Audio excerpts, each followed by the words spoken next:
Is everything all right? People talk, say things. Hello? Why didn't you tell me it was out of order? I suppose you think that's funny. I'm not allowed out the front door. Who says you weren't? Them. Who? Them. It was terrible out there. I could hear breathing. We told you. Are you worried about the man? They hate us. That's the truth. They want to kill and torture every one of us. You can see it in their eyes. Come now, Frederick. Do you dream about unholy things? I really don't like what's going on here. There's something wrong, and that's a fact. Wait. What did you dream last night? This manifestation of evil. You must be delivered from evil.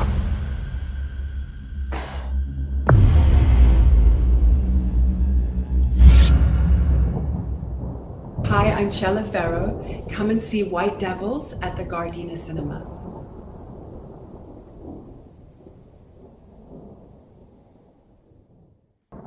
Hey, let's get media. Nope, let's get physical media. Okay, that's a funny name. Okay, I'm Breck. I directed The Crazies, and I'm really excited that we're coming to physical media with a new HDR transfer this spring. Check it out. All right. Hey, let's get physical media. I'm so glad there are fans of actually buying DVDs out there. I'm really excited that Crazies will be coming with a new HDR transfer to physical media. To 4K and HDR, ready to show you guys, so check it out. That was terrible. Hey, let's get physical media. So happy that there are fans of The Crazies out there and fans that are gonna buy the physical disc. We're doing a new HDR transfer, which I'm thrilled to be putting out there, and I hope you guys will check it out.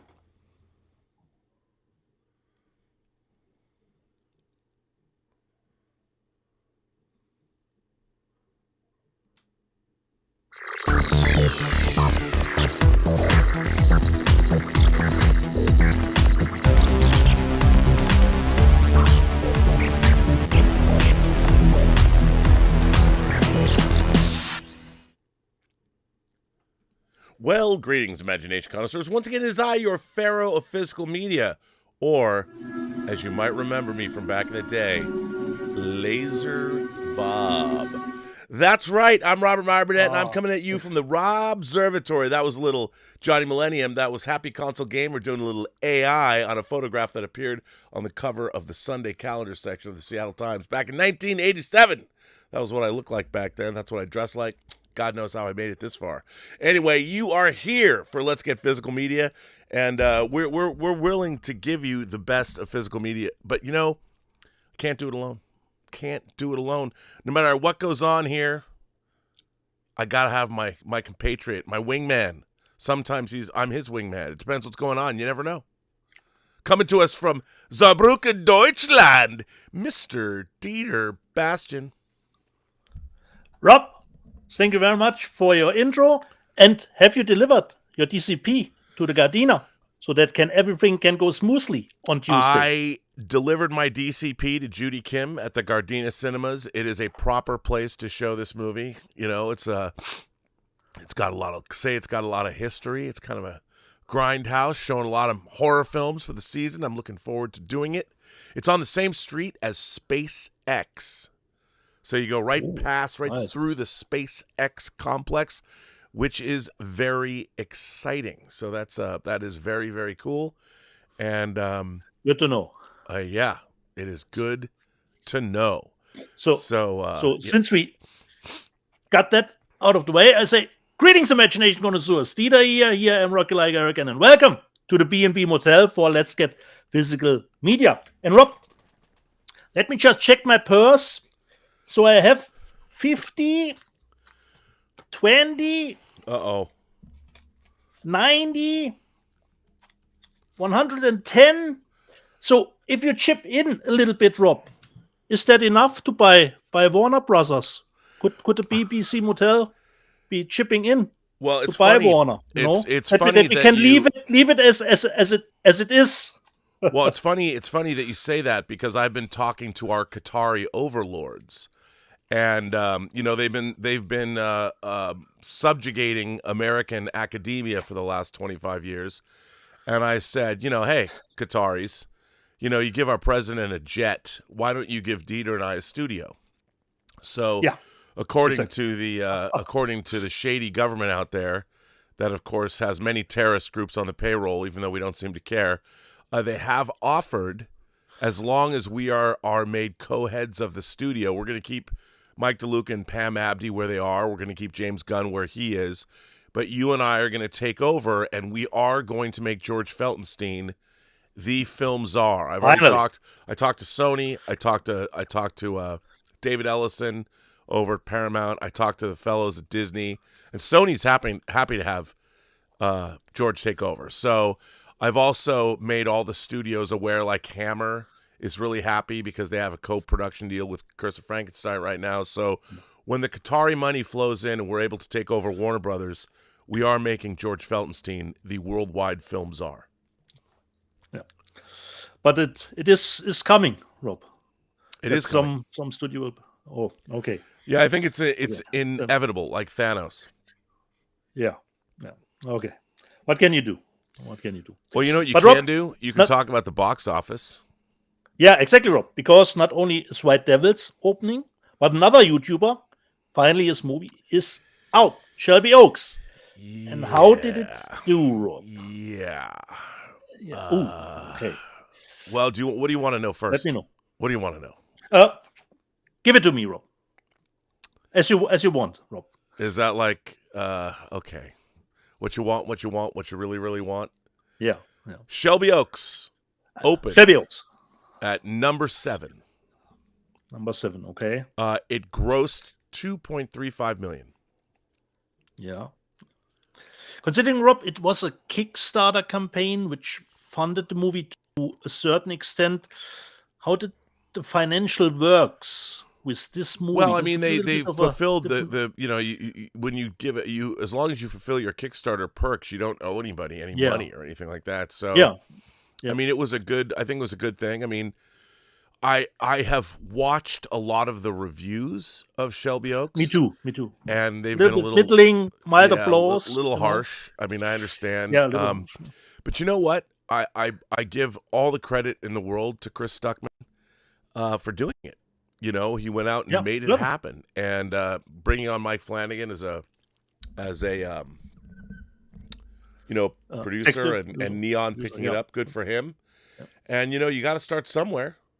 So kudos to him. He has a theatrically released feature, and that's good. It's only playing in North America, as far as I know. So only in North America, but maybe it'll earn out. It'll make $3.5 million bucks. Yeah. That's not a bad result for a Kickstarter funded film. No. And it'll probably do well in the secondary market. Yeah. Number 1 was Chainsaw Man. And I heard about it, Rob. Chainsaw Man, another great anime film coming out and making $17.2 million. I mean, it's no Demon Slayer, but still. Chainsaw Man, big anime, and 17.2 million is a great result. Black Phone 2 in its second week made 13 million. Great hold for that movie. It added 49 theaters. It only dropped 52%. Its total is 49 million. 49 million. Pretty good. Regretting You, which is the Colleen, whatever her name is, romance. Yeah. Thinking, whatever. I don't know. I just lost. Something just happened. Yeah. I think that movie, Rob, has a discrepancy on Rotten Tomatoes about 60%, considering the critics and the audience score. Yeah, I mean it's dealing with the fallout from the Blake Lively situation with the last adaptation. So I don't, whatever. But hey, people seem to like it. It's got a compelling trailer. So there you go. So Regretting You made $12.85 million. I'm sure that's disappointing for them. That was a Paramount film. But what was even more disappointing, the Springsteen movie. Yeah. Made only $9.1 million at 3,400 theaters, which is from 20th Century. That's a bummer. I was hoping it'd make a lot more money. Maybe it'll have a good hold and continue to play. Tron Ares, Dead in the Water, made $4.9 million. It's only made $63.3 million in week 3. Good Fortune, the Keanu Reeves Lionsgate movie, has now made $11.8 million for that comedy. I don't know how much it costs, but we'll see. Yeah. One Battle After Another made $2.33 million for $65 million domestic, and it's up to $180 million. Biggest Paul Thomas Anderson movie by far. I don't know if it's going to earn out, but it's certainly not a disaster, and it's probably what they thought it was going to be. They might get a re-release when it gets a lot of Oscar noms. Who knows? The Channing Tatum movie Roof Man made $2 million more for $19.36 million. And Paranorman, the reissue of Paranorman, made $1.1 million. So that's where we're at. Not a very interesting weekend at the box office. Not really. But Springsteen and Regretting You were two big openings that just kind of fizzled. I think, Rob, considering the Springsteen movie, perhaps people were a little bit expecting something different with the movie, you know, more like a little bit more concert stuff. But what I heard is all about his Nebraska album, you know. Yeah, very well, intimate, I also think, I mean, heard. you know, Springsteen is not exactly what the kids are listening to today. Correct, Rob. And you know, when we have a Dylan biopic and a Springsteen biopic, I mean, hey, I'm interested, but not the majority, the audience. No, and let's face it. I mean, unless you have horror, which is a communal experience, and the thing about horror, you know, I always say, Dieter, that a movie has to have an intellectual hook to get people to the theater. So when you watch the trailer for Weapons, it asks a question. You know, an entire where are the 17 children? Where are the kids? What happened? You know, and it's a compelling question because all the kids, we all know the horror of what that would be. We've all been in classrooms. What if all the kids disappeared? That gets butts in seats because people want to know what did happen to those kids. So people go. And, you know, Final Destination, what's going to happen? You know, and that's why horror... How will the kills shake out? Yeah, I mean, when you tee up a horror film, people want to know. Black Phone 2, which I really didn't like, but I understand it's just a different kind of a movie. It went in a different direction, and I thought the script felt more like a first draft than anything else. Everything but the kitchen sink. There's some good stuff in it. Obviously, Scott Derrickson is a good director. I didn't care for the story. But, you know, a Springsteen biopic, I mean, that would have been huge in 85 when his box set came out 40 years ago. And I love Bruce Springsteen. I saw Bruce Springsteen live twice. He played 2 4-hour concerts. Still touring. Yeah, still touring. And Springsteen's amazing. But the guy's in his 70s. He belongs to the 70s and 80s, really. And we Americans still don't understand what Born in the USA means. So, you know, it's not surprising to me that anyone under 40 probably didn't go see that movie. Yeah, and how many people know who Bob Dylan is? I don't know. I don't know. You know, it's. Yeah, and we had the Robbie Williams biopic that didn't make any money. No, no. Americans don't even know who. I mean, they don't know the song "Angels." Exactly. I don't know. Exactly.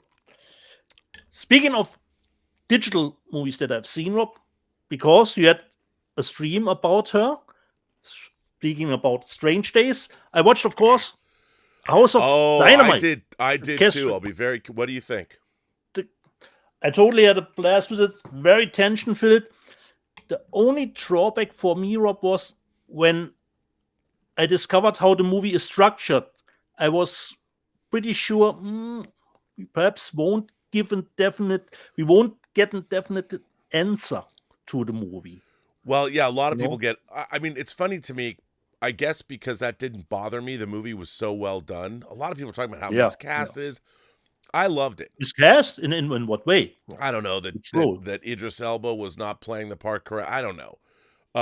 But I know that Alvaro had some issues with it that I agreed with. Yeah. But overall, I mean, I liked the movie a lot. And there was no way, you know, people wanted it. Everybody wanted to see Chicago. Well, I can't say I don't want to see it yet. Everybody wanted to see what they want. I know what people wanted to see, but they couldn't. Correct. The thing is, you're seeing the movie only from the perspective of these people. Yeah.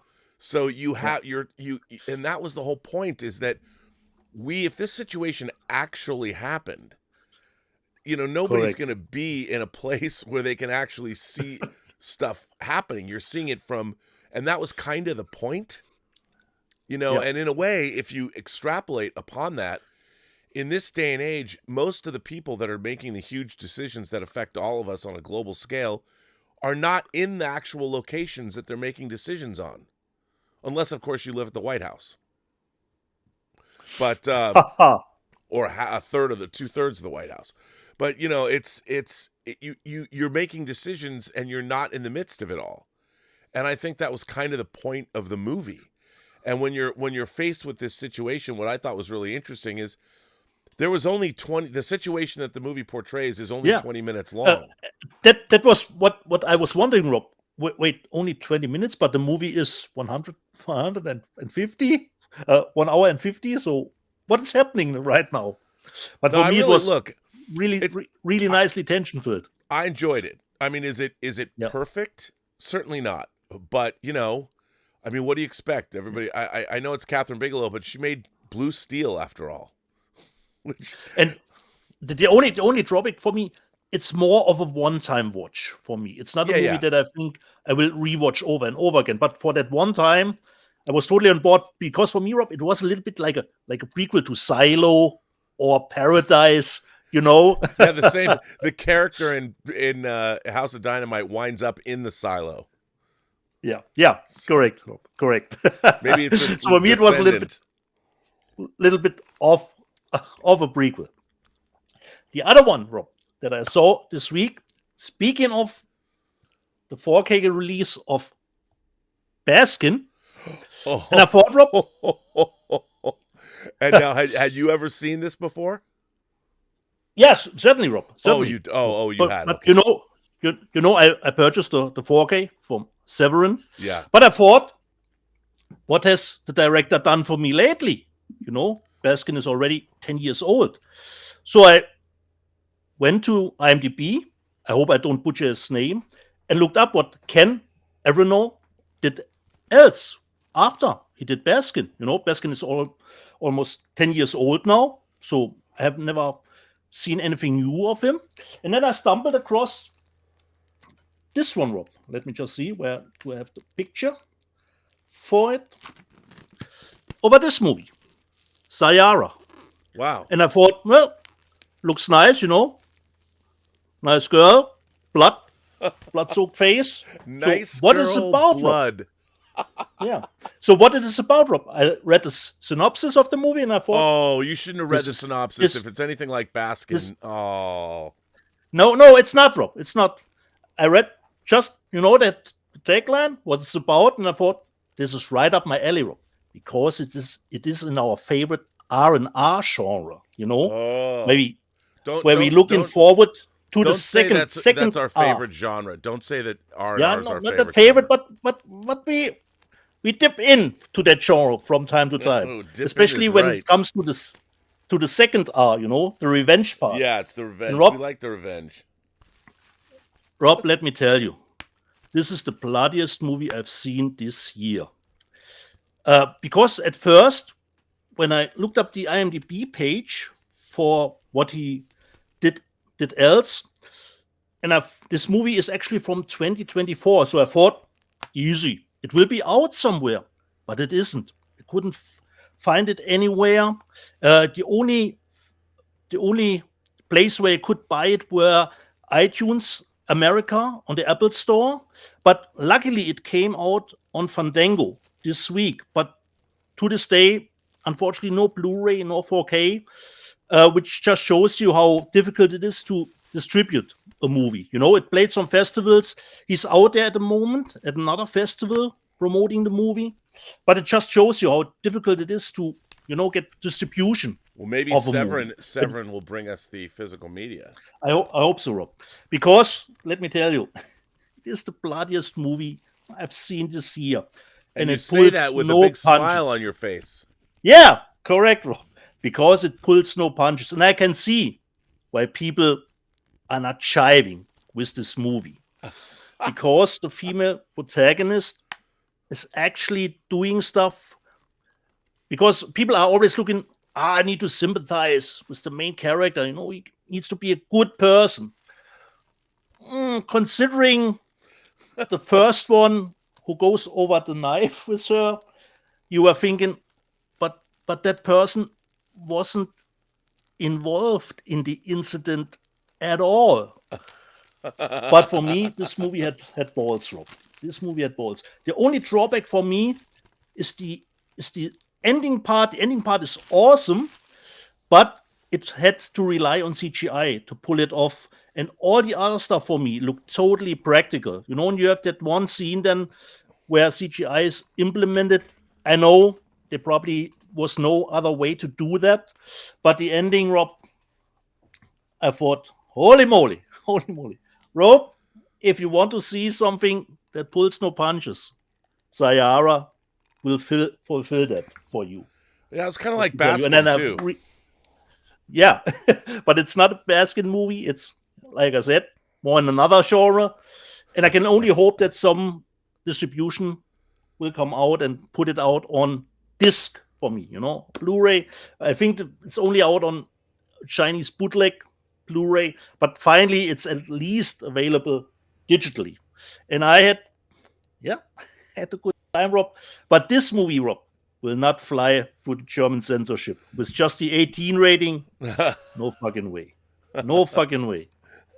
It will not, Rob. It will not. Because this was damn brutal. But a big recommendation for me, but it's not for everyone.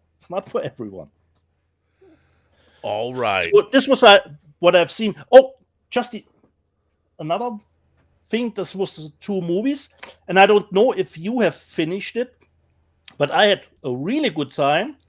Where do we have it? Can't open it right now. I watched Shenmue. I finished Shenmue, of course. Oh, I have season. not. I haven't even started to dip into that. How was it? Oh, you haven't even started. Okay, I won't give anything away, but I had a good time, Rob, with the 2nd season. I hope the viewership is there, that we can get a 3rd season, but it's not ending on some sort of cliffhanger. The story in itself, considering the 2nd season, the arc is pretty closed, but it could go on, but it's not ending on a big cliffhanger, you know. It's got more ties in a little bit to The Boys. Looking forward, of course, to the 5th season of The Boys. But for me, totally had a blast with Gen V. It's, you know, over the top doesn't describe the stuff. That's in Gen V, you know. Yeah. Even over the top isn't enough to describe it. So this was what I've seen, Rob, digitally, and I want Sayara on this, Rob. On this. Yeah, we got to get Sayara. Not only sounds good. Not only Baskin. But if you want to see it, Rob, make it a little bit of a rental on Apple. You probably will like it too. Oh, I I think I can guarantee I'll like it. Oh boy. All right. Should we get to what did you acquire this week? Perhaps some super chats first, Rob. There came some super chats. Let's see if we have a few. Let me check it. Yes, we do. Let's see. Walter Whitewalker says that Katie Sackhoff had a stellar interview on Rogan. I would like to mention that Katie Sackhoff is in 2 episodes of True Noir, the assassination of Anton Cermak, written by the man who runs the C Wing, Max Allen Collins, who will be here later today, talking about the Cinema box set from Arrow, all the Japanese those direct-to-video movies. Bullets, Blood, and Betrayal. That kind of set. Bullets, Blood, and Betrayal. You are correct, sir. Lovely. The Tom Jr. Jackson fires in a super chat and says the Springsteen film was a small 2-hour character-driven film with rock music in it. It felt very personal, but I really liked it. It's not really a biopic. Which is good. Walter Whitewalker says, so Stallone and Voight are bringing film back to California. Well, I don't know if they're necessarily bringing back to California's production, but yeah, we've got they have a lot of tax credits that were granted, which is exciting. And look, one of the big problems with production in Southern California is it's not just the fact that we lack tax incentives. It's the fact that every other part of production is hideously expensive in California. So, like, when you're going to film on the streets, instead of having 1 cop or 2 cops, you have to have 5. Yeah. Everything is way more expensive. Everybody has their hand out for cash. So it's not necessarily tax incentives are great, but it's the fact that every other area of production is expensive because everybody's been on the dole, has been taking money from production in Southern California for the last 100 years. So the real question is, when we have production coming back to California, will people make it cheaper across the board to produce things? Will permits cost less? Will everything that you have to do cost less? And I hope it does, because LA as a city is shriveling up, because without production, there's not, people don't have any money to spend in restaurants and dry cleaners, going out, buying used cars, whatever it is they do. So the entire economic structure of Los Angeles has been really hit hard. A lot of people have left the city looking for work. So hopefully, I'm looking forward to seeing production come back, but we'll see. And now I don't know if Stallone and John Voight were responsible, but it is a step in the right direction. Because it was stable in the 80s, 90s, in Los Angeles. Yeah, and we were, we had all the television shows produced. The eating was good in LA.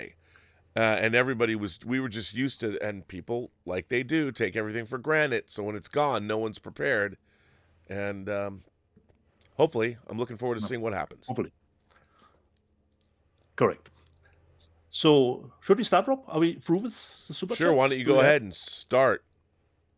Okay. Show me what you At first got. up, Rob, one thing, I have one less title to show. I had to return another Steelbook because of dents. Oh, man.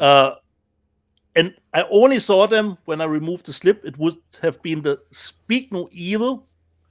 Even if I'm not a fan of the remake, I purchased the UK Steelbook, but I had to ship it back. And we're doing the show almost 5 years.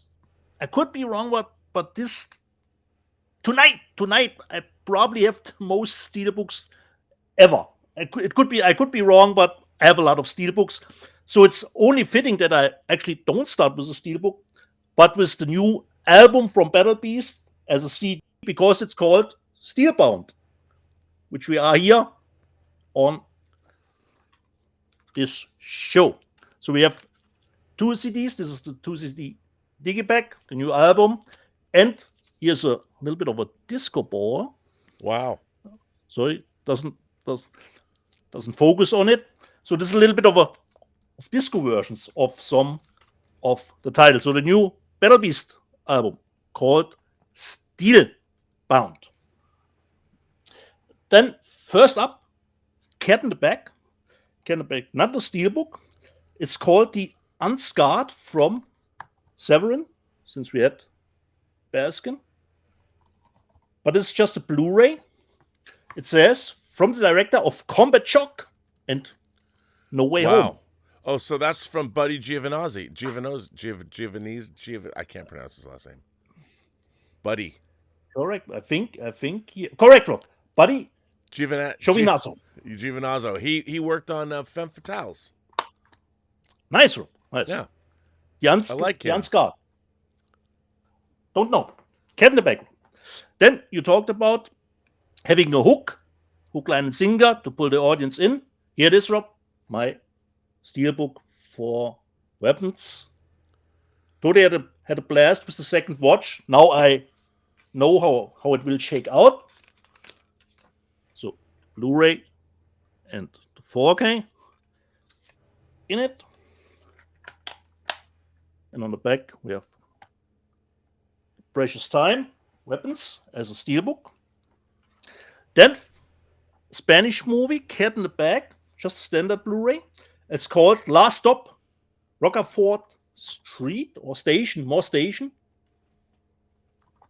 It's a Spanish movie, so they know their horror stuff. Hopefully they will thrill me with that one.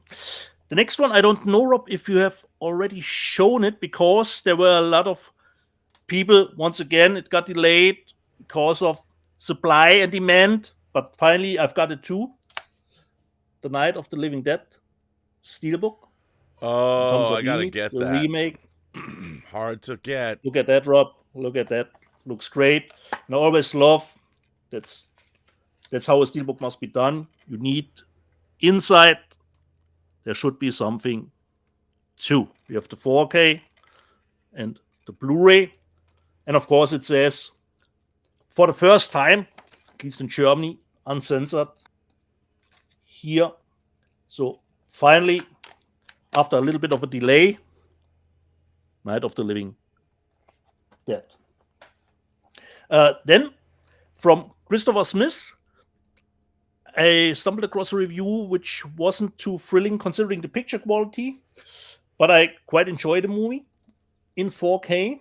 Severance, a little bit of a nice office trip, and it comes actually with 2 discs, but a little bit more stuff here. Just see. We have, I think, a poster for it. I don't know if it's the same artwork or another one. Yeah, it's actually same artwork. And we have some lobby cards for it. Not lobby cards, just some cards for it. But I haven't seen it in a while, but I always remember it having good time with it. I think it was one of the first of his movies that I've seen.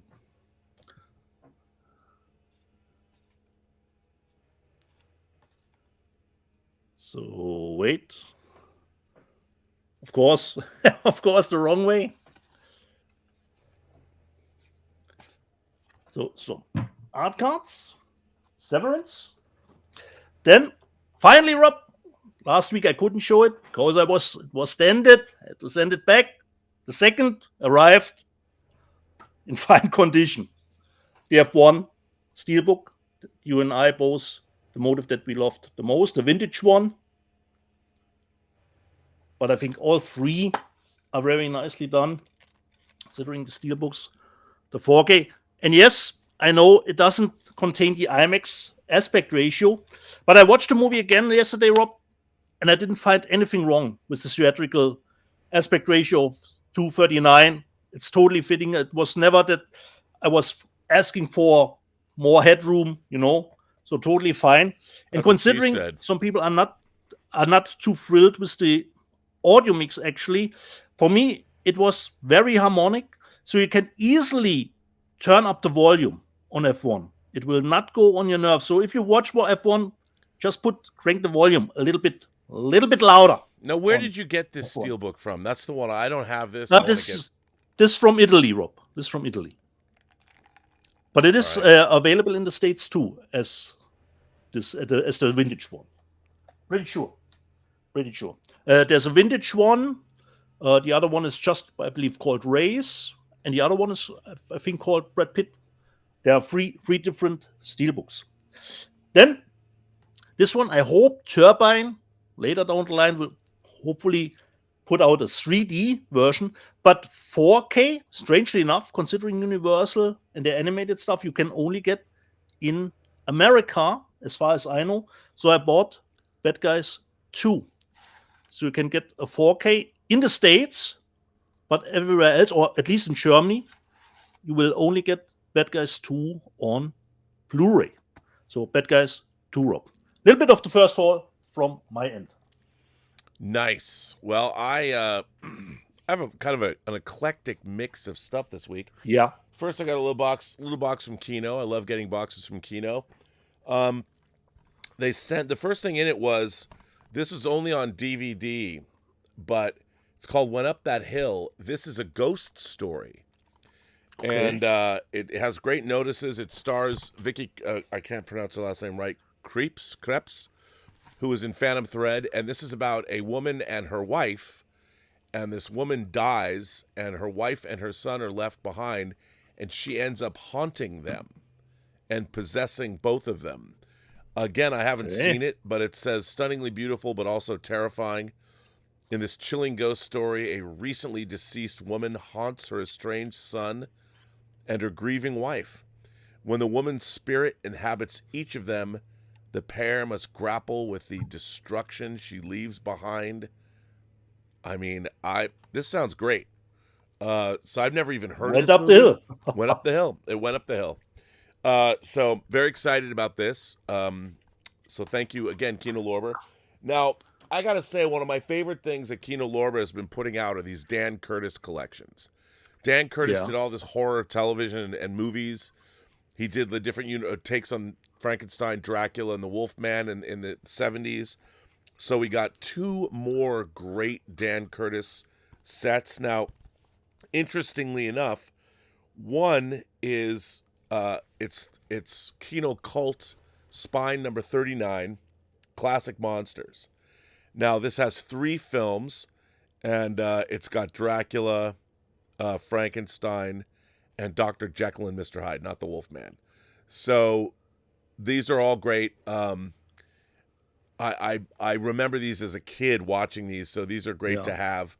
And then they also released his movie Dead of Night.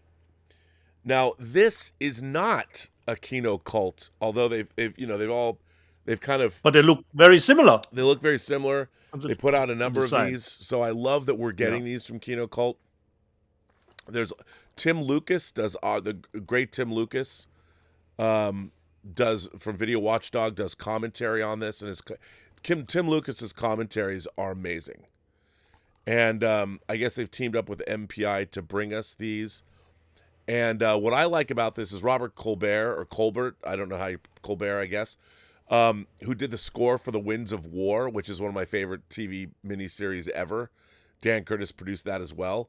So I'm thinking, please, KINO LORBER, please put out The Winds of War officially on Blu-ray. Please, please, please, please, please, I beg of you. And while you're doing it, War and Remembrance, put the entire set out in one gigantic box. That would make Bobby B very a happy boy. So yes, so that's really cool to get these 2. I love this. And then finally, Ingrid Bergman and Gary Cooper in For Whom the Bell Tolls. Ernest Hemingway. Here you go. And this is from 1943. So another great, this is a great title. So I got those from KINO LORBER. I got more from KINO LORBER I'll show later, but those came in. It wasn't a huge box, but it was a box full of goodness. Yep. And we got some great news from KINO LORBER. We love KINO LORBER here. And I don't know if they've got a sale going on, but they usually have a sale going on, and you should go there. KINO LORBER, when they can, they give you the reversible sleeves. You get the O-rings. Great stuff. And they're getting Paramount titles. They're getting Universal titles, MPI titles. They're making deals with everybody. And then, this is wild. So I get Warner Archive titles, but then I also get random Warner Brothers titles. And sometimes, well, actually a lot of the time, you'll get like an entire TV series like The West Wing. Curb Your Enthusiasm. All 12 seasons of Curb Your Enthusiasm. In 2, first of all, I love this show. Also, me too. Mocha Joe, Severio Guerra, who is in Curb Your Enthusiasm, plays 2 roles in True Noir, the assassination of Anton Cermak. Didn't know that. Nice. 2 roles. Yeah, and he's in this, obviously. But so this is great to have all 12 seasons. This has actually got some heft to 12 seasons. Pretty heavy. Yeah. So, and then... Very dated. And then some Warner Archive titles came in. Of course, lovely to look at. Another MGM Technicolor musical. Kind of random, but that came in. Along with Curb Your Enthusiasm. Let me set this down. Oops, set this down here. And then finally, I got the domestic. This is Warner Archive's 4th 4K title. Now, there is the chonky Hammer box set from the UK, which is arguably delicious. I understand that, but if you don't want to import something from the UK and you don't want that big box, Warner Archive's 4th 4K title, Curse of Frankenstein, beautiful O-ring, obviously the restoration on this, I popped this in actually. Warner Archive is killing it as usual with the high bit rates. This looks fan-fucking-tastic. And by the way, I love this cover. I don't know where this cover came from. I don't know if it's an amalgamation of paintings, but it's fantastic. And so, a lot of chock-a-block full of special features. If you want to get it domestically, this looks and sounds, I mean, this is, again, Warner Archives at the top of their game with these 4K titles. This is their 4th 4K release behind Searchers, High Society, and Get Carter.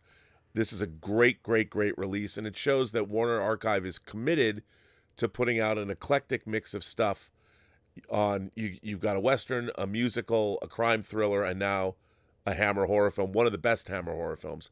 So this looks absolutely terrific. My highest recommendation, but, I'm probably going to have to, because I love this movie, have to buy that Hammer box set just to have that big chonky boy on the shelf. Yeah. But, barring that, this Warner Archive disc is sweet. And then there's a few other things that Warner, wait, where'd they go? Yeah. Speaking of random stuff, and then also Lights Out in 4K. Oh, nice, Rob. I totally forgot about it. Yeah, Lights Out in 4K. This just randomly showed up too. So thank you, Warner Archive, and just Warner Brothers in general. A nice little batch of discs. So that'll be my first haul. Okay. So should I continue, Rob? Yeah, let me just see if anybody. Yeah, there's people. So Andy Haynes. 71 he's been a member for 25 months. We had a very fun member call yesterday. I kind of got a little upset, so I apologize if I went a little off. And Peter, somebody put it's very funny. Whenever I dip into politics, people either love me or hate me. So there's on the live chat yesterday, there's a combination of two things. And someone said that I peaked. My best years on YouTube were between 2015 and 2020. Over, Rob. Yeah. I was like, I'm sorry, I don't know what to tell you. The guy who brought me onto YouTube died, first of all, the late, great John Schnepp, so I don't know what to say. So maybe my next year will be better. And of course, you can say, Rob, for everyone that hates you, you can see Bobby getting whipped in White Devils. Yeah, you can. And by the way, I have some White Devils news. We are going to have, so the theatrical premiere, I don't even know if anyone's going to show up, is this Tuesday night. Join us at the Gardena Cinema. You saw the information at the top of the hour on this show. Come on out. It's a great family-owned theater right out there in Gardena, California, right next to El Segundo, where SpaceX is. Come out and support. It's going to be a lot of fun. Chella Farrow, you saw how beautiful she is. She's going to be there. But we also, over Halloween weekend, I've been keeping a lid on this one, we are going to have a worldwide VOD premiere starting at midnight on Halloween, all through Halloween Friday, Saturday, and Sunday. You'll be able to go watch White Devils for a small fee for 3 days. And all around the world. So wherever you are, you will be able to watch White Devils. So look out for that. I'll be pushing that all week. So support independent cinema, support our efforts to get our little movie out. And I would say, how many YouTube channels? Oh, wait, Chris Stuckman has a movie coming out. Yeah. So we too, in the YouTube space, it's nice to have product coming out. And, of course, am I a single card producer on White Devils? You bet your ass I am. And so watch it, and we've had some pretty good feedback so far. It's not what people are expecting. It's more of an art house movie, really. So that's good. So let's see. I think I was caught up. Maybe not. Let me just check. No, I think we're good. David Martin Jr. has been a member for 9 months. Thank you for that. Nice. Much appreciated. Nice. So yep, there we go. Second haul from me, Rob. Continuing with the steelbooks, Rob. Really nice one. Looking nice. Scarface. That's tasty. That's tasty. Exactly, Rob. All the gold is shiny here. 4K, and inside the famous picture from Scarface, steelbook. Then, get in the back, I heard good things about it was, I think, price reduced. So I bought the Phoenician Scheme from Wes Anderson from Universal. Nothing too fancy. Just the Blu-ray and the 4K. So the Phoenician Scheme. Then I quite have a soft spot for that movie. I own it on HD DVD, Rob, but not Blu-ray since probably now, because it was released from Paramount itself as a steelbook, Aeon Flux, which was a big deal on MTV back in the day. That really nice. And I read good reviews, I think, on Blu-ray.com, considering the transfer, and the Blu-ray is pretty old from back in the day. So this should be a nice uptick in quality.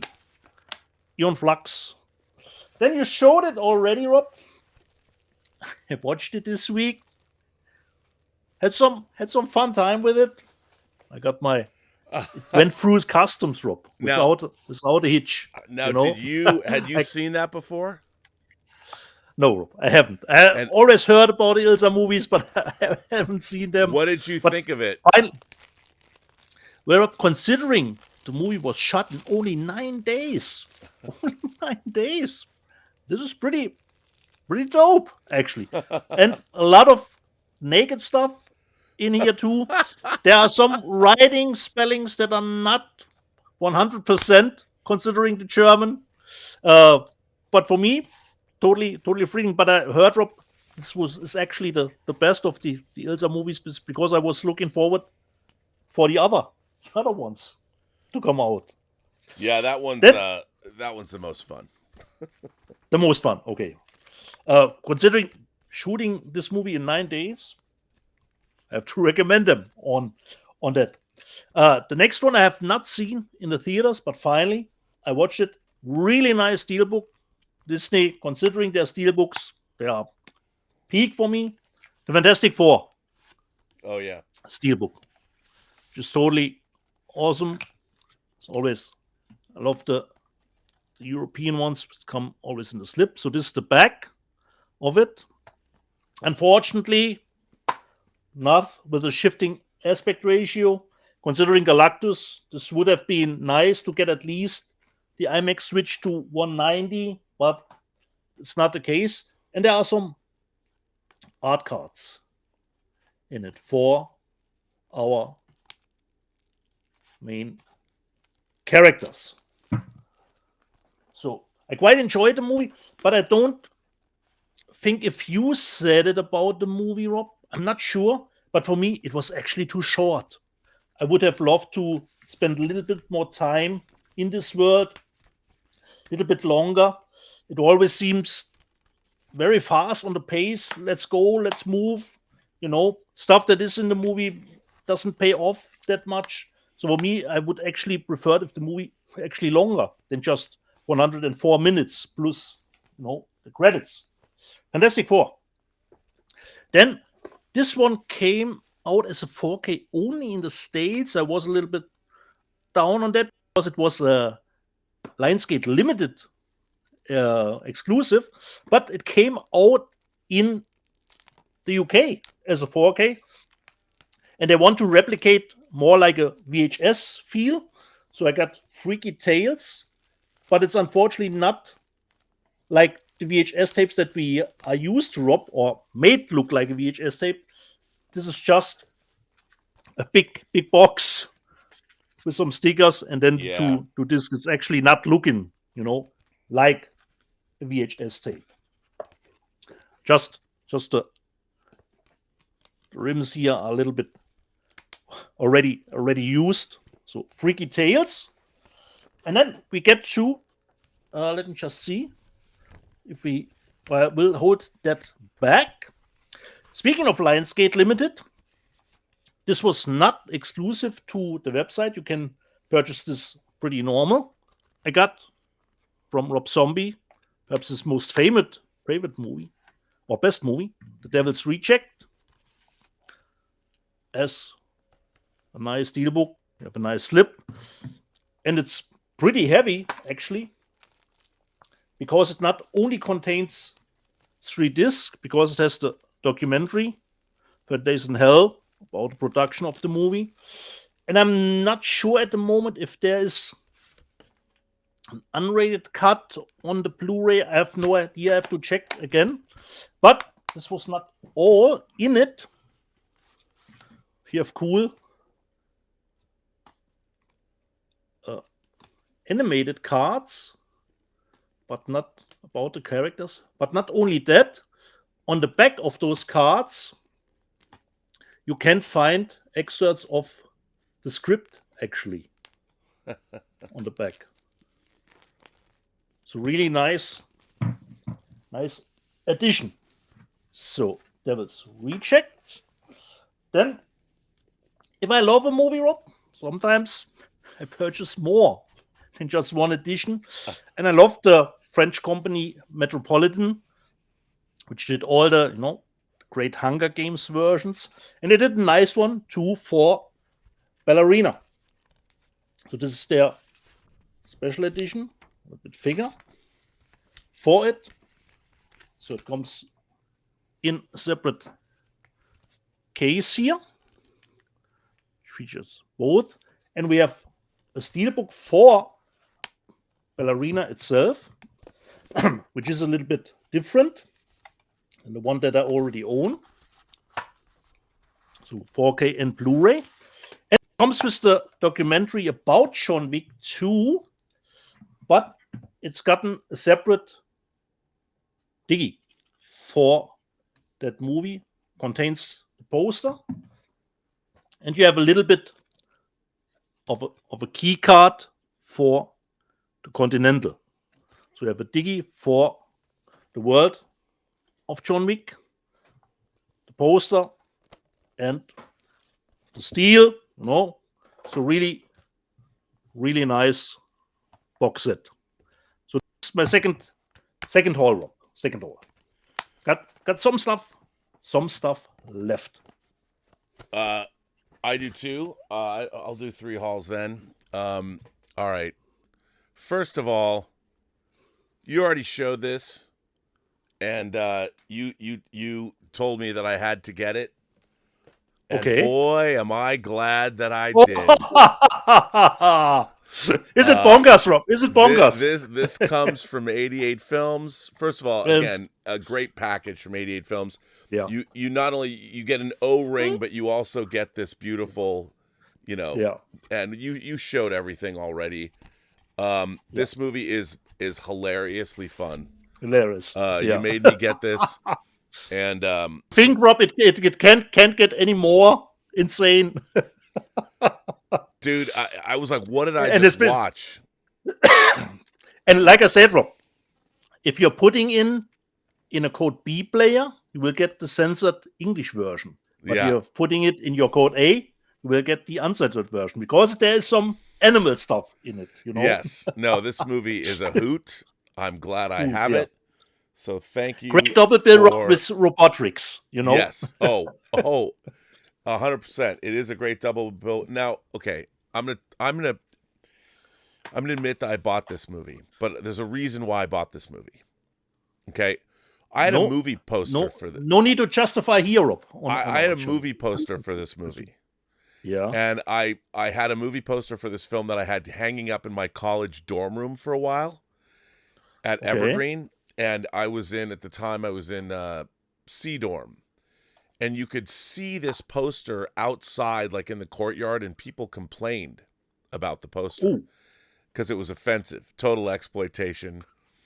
And the movie in America, by the way, I sold the poster for $500 because it's a very, very difficult poster to get in America, especially mine was in mint condition. It's, of course, a little ditty, lovely movie called Nazi Love Camp. And for a good Jew like myself, to have this poster, I mean, I thought it was just, punk rock, really offensive to own it. Yeah. But I've never seen the film.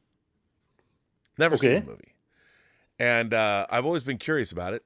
I've heard it's the most notorious of all the Notsploitation movies that were made. Yeah. So 88 Films put it out. And I had to go I had to go for the website only cover. Oh, they have a website only. Yeah. That's rare. Which is the From original. This 88. is not my poster, but it was the original, I guess, European Yeah. artwork. And the title of the movie is really SS Experiment Camp. So here, I'll go full frame on this. So here You and your is Nazi stuff. here's the website exclusive cover.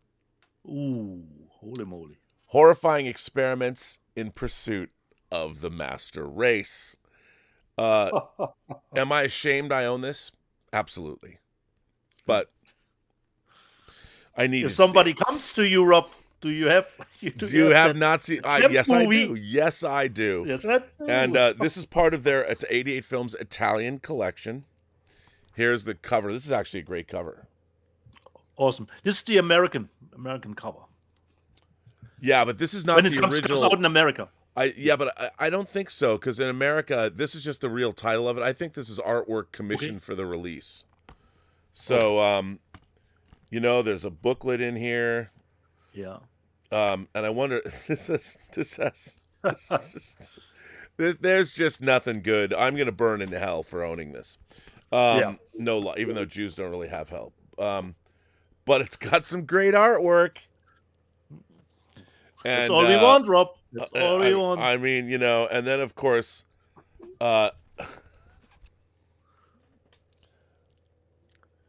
so. Hey. And but it is a I'm love not story. responsible for the demonetization this week. Yeah, the Oh, wait, demonetized. I showed Ilsa. I showed Ilsa first. Okay, I'm responsible. You did, but the word, dude, this is in 4K. I'm so ashamed. My relatives are rolling in their graves. Yeah. But so I did get that. I did get those two things. So we need someone to bring in some class. To bring in some class. Yeah, well, we're gonna have some class come shortly. Then also this is Death Wish 3 in 4K. Ooh, from okay, KINO. nice. I already have this one, but this is the American release. I love Cat and the Canary, from 1927, pardon me, 1927, and it's of course KINO. Okay. These are KINO 4Ks, different slip, nice. Great slip, yeah, really nice slips. And I love this movie, and so but I think was it Eureka Film Masters? I think they already put it out, so I've got 2 of these. Could be, yeah. But this is the coolest thing that KINO's put out in 4K for me in a while. Richard Stanley's Dust Devil. Oh, now nice. This is also coming out from Umbrella, and then correct. Yeah, we've got 2. This is a 4K. Here's the slipcover. Nice. A different slipcover. But what's great is, again, Dust Devil was one of those movies that has 2 very different versions. One was heavily edited, and you want to watch. I had a Blu-ray. Pardon me. I had a DVD, Blu-ray. I think it was a DVD, a big set that had the long version. This has both the 108-minute version and the 88-minute version. Really love this movie. Of course, Richard Stanley directed Hardware, and he directed this. Was before Hardware. Yeah, it was before Hardware. I really love this movie, and nice. It looks great. So, and there's audio commentary, and there's this interview with Richard Stanley on this. This is a great release if you love horror. Really interesting horror film. So really happy that KINO Lorber put this out. Definitely pick this up if you're a horror fan. If you've never seen this movie, it's not really like anything that you've seen before, but I think it would make a great double feature with The Hitcher, to be honest. So that's why great. not? Why not? Yeah, so that's the last of my KINO haul, but great, Cat and the Canary, Death Wish 3, and of course Dust Devil. Great to have. Awesome. So Rob, let's not let our celeb waiting. Well, yeah, you can't if you have a heavy hitter out there in the ether. Yeah. You know, you gotta bring He your has no heavy time hitter to on. spare, Rob. What'd you say? I'm sorry. He has no time. He has no time to spare. Yeah, he doesn't, because who knows what's going on in the C Wing. Well, let's bring him on, shall we?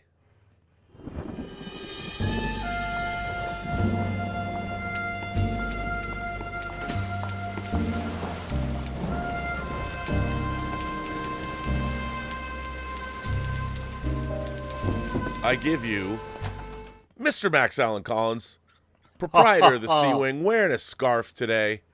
Well, we had a I love it, Max. I already love it. We had a cold snap, and a friend of mine here at the Sea Wing, and a friend of mine from Sauerkrauten. What does it say? Saarbrücken. Oh, okay, all right. Yes, that's Friend of mine overseas. your favorite soccer team. You know, Max. You know they lost again. Well, thank you, Dieter. It was the second or third coolest thing you sent. Yeah. Okay. my wife took the cup. Took the cup. Yeah. She wanted Unfortunately, it. Muscatine does not belong on that cup. No. She confiscated the cup. Only the biggest cities for her coffee. So, and Rob, coincidentally, I was in the C dorm too, but wasn't in college. It was another kind of institution. Oh, So, where are you now? Yeah. All right. Yeah, I did some of my best creative work there. So, well, welcome everybody. Well, it's good to see you. Good to see you. How you doing? How's the week been, Max? Well, for the last 2 weeks, my son Nathan and I, Nate is, as you know, a Japanese to English translator. He did the Battle Royale translation, and he does JoJo's Bizarre Adventure, which is very popular manga. He's a translator. He dug in with me, and we looked at the nine movies in this box set that we're going to talk about today. Bullets and Betrayal, as Dieter said. And talk about chunky boys. Chunky. Yeah. This is unfortunately have not seen all the movies. I think I've missed one or two. The last two, I think. I'm not seeing of the books. I dug in. I mean, Nathan and I dug in, and what's fun about watching with Nathan is he can tell me whether the subtitles are accurate or not, and he can tell me what the subtitles are of movies that aren't given, or what the original titles of the movies were. Yeah, I recommend everybody watching Japanese material with my son, but it's a limited threshold. Now, these are all direct-to-video movies. These are, and let me just show off this box first. A box with a slip cover, if you can imagine, and then you've got all these movies, and the movies there are some double features, and there's some that are singles, and this is usually the way Dieter does things, but I have to show some of this off. Here's this really good booklet. That's not doing it justice, really. It's more than a booklet. And if there are double feature, they have a reversible sleeve. So that in this one, for example, take the disc out. You can choose which movie do you like more. Yeah, exactly. And then they have recreations of the movie posters. Yeah. And if it's a single one, like this one here, which is XX Beautiful Hunter, which is a rockin' movie, you can see that it has a little sex in these movies, Rob. I just thought sex with Japanese girls, with Asian girls. Yeah, but this is a single feature, so they give you, stuff on the inside to look at. Nice. I think this is the last movie of the box set. Yes, I think it is. I'm going to try to do them in order. We did not watch them in order because sometimes Nate would be coming over at night, and we judge which was shorter or longer depending on how much time we have. Yeah. Look at all this stuff that's in this box set. it's been out a little while. This is not brand new, but it's still, I think, available. I'm just going to talk briefly about each movie, not in great depth, because it's 9 movies. Correct. 9 movies. And I do not, I obviously don't know the Japanese cinema to the degree. I mean, you got to really do deep dive into this stuff to understand it. But you are right, Rob. These are all direct-to-video movies, and this was an experiment that worked from Toei Cinema, which is one of the biggest. It's in one of the 2 big studios over there. I think it Toho is. and Toei. Yeah, and this is they're all lower budget action adventure movies. This released to when they tried this as an experiment with one movie, which was our first movie, which is called Crime Hunter: Bullets of Rage. They went out to 16,000 video stores in Japan. So this was really in that late 80s, early 90s, really when video stores hit their peak everywhere and were soon to die, but they really were big at that moment. And all of these movies are from the beginning, pretty much, of this V action, V cinema movement, and they all are 89 to about 91, so they're early. I think it lasted till well into the 90s, maybe even as late as 2000, these direct-to-video. And the first one that's in the box is this one called Crime Hunter: Bullets of Rage. And it was their first release, and it's set in America in an unspecified city in a little Tokyo. And there's $5 million stolen from a church, and 2 cops are ambushed early on in the movie, and one of them is killed, and they're very good friends. And so the other cop just goes rogue and just starts trying to kill the people responsible.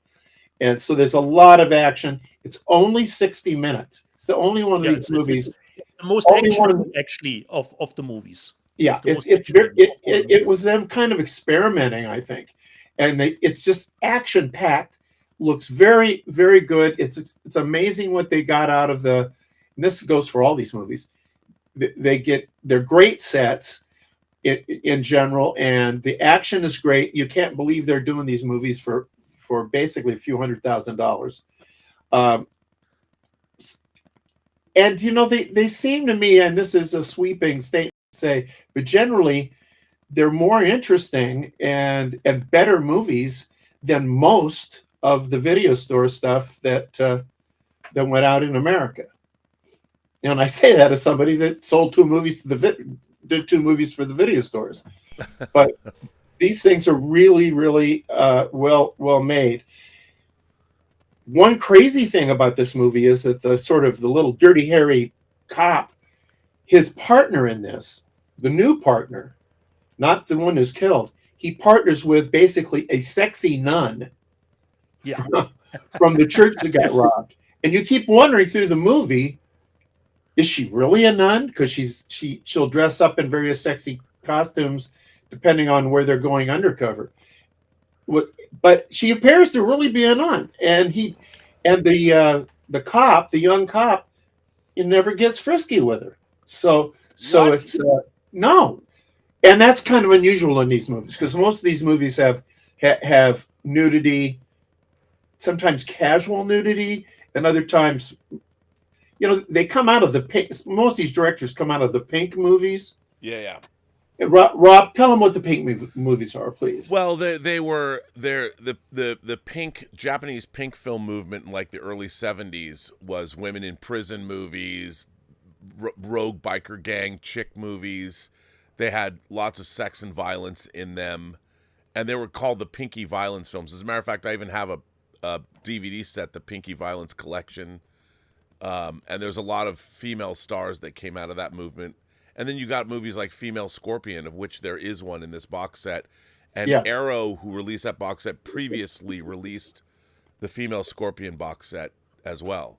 which is a great box set. It's a great box set. The great, and those movies are a lot of fun, you know. And it's interesting because you see there's cultural differences. Like even in the way nudity is presented is great, but it's somehow less salacious than it is like when it's more casual. I don't know. Yes. I don't know how to put it, but yeah, it is more casual, and there's casual. Because the Japanese have been human beings for a lot longer than Americans have, so they're a lot more casual with body functions and nudity, and I mean they know that we need to pillow.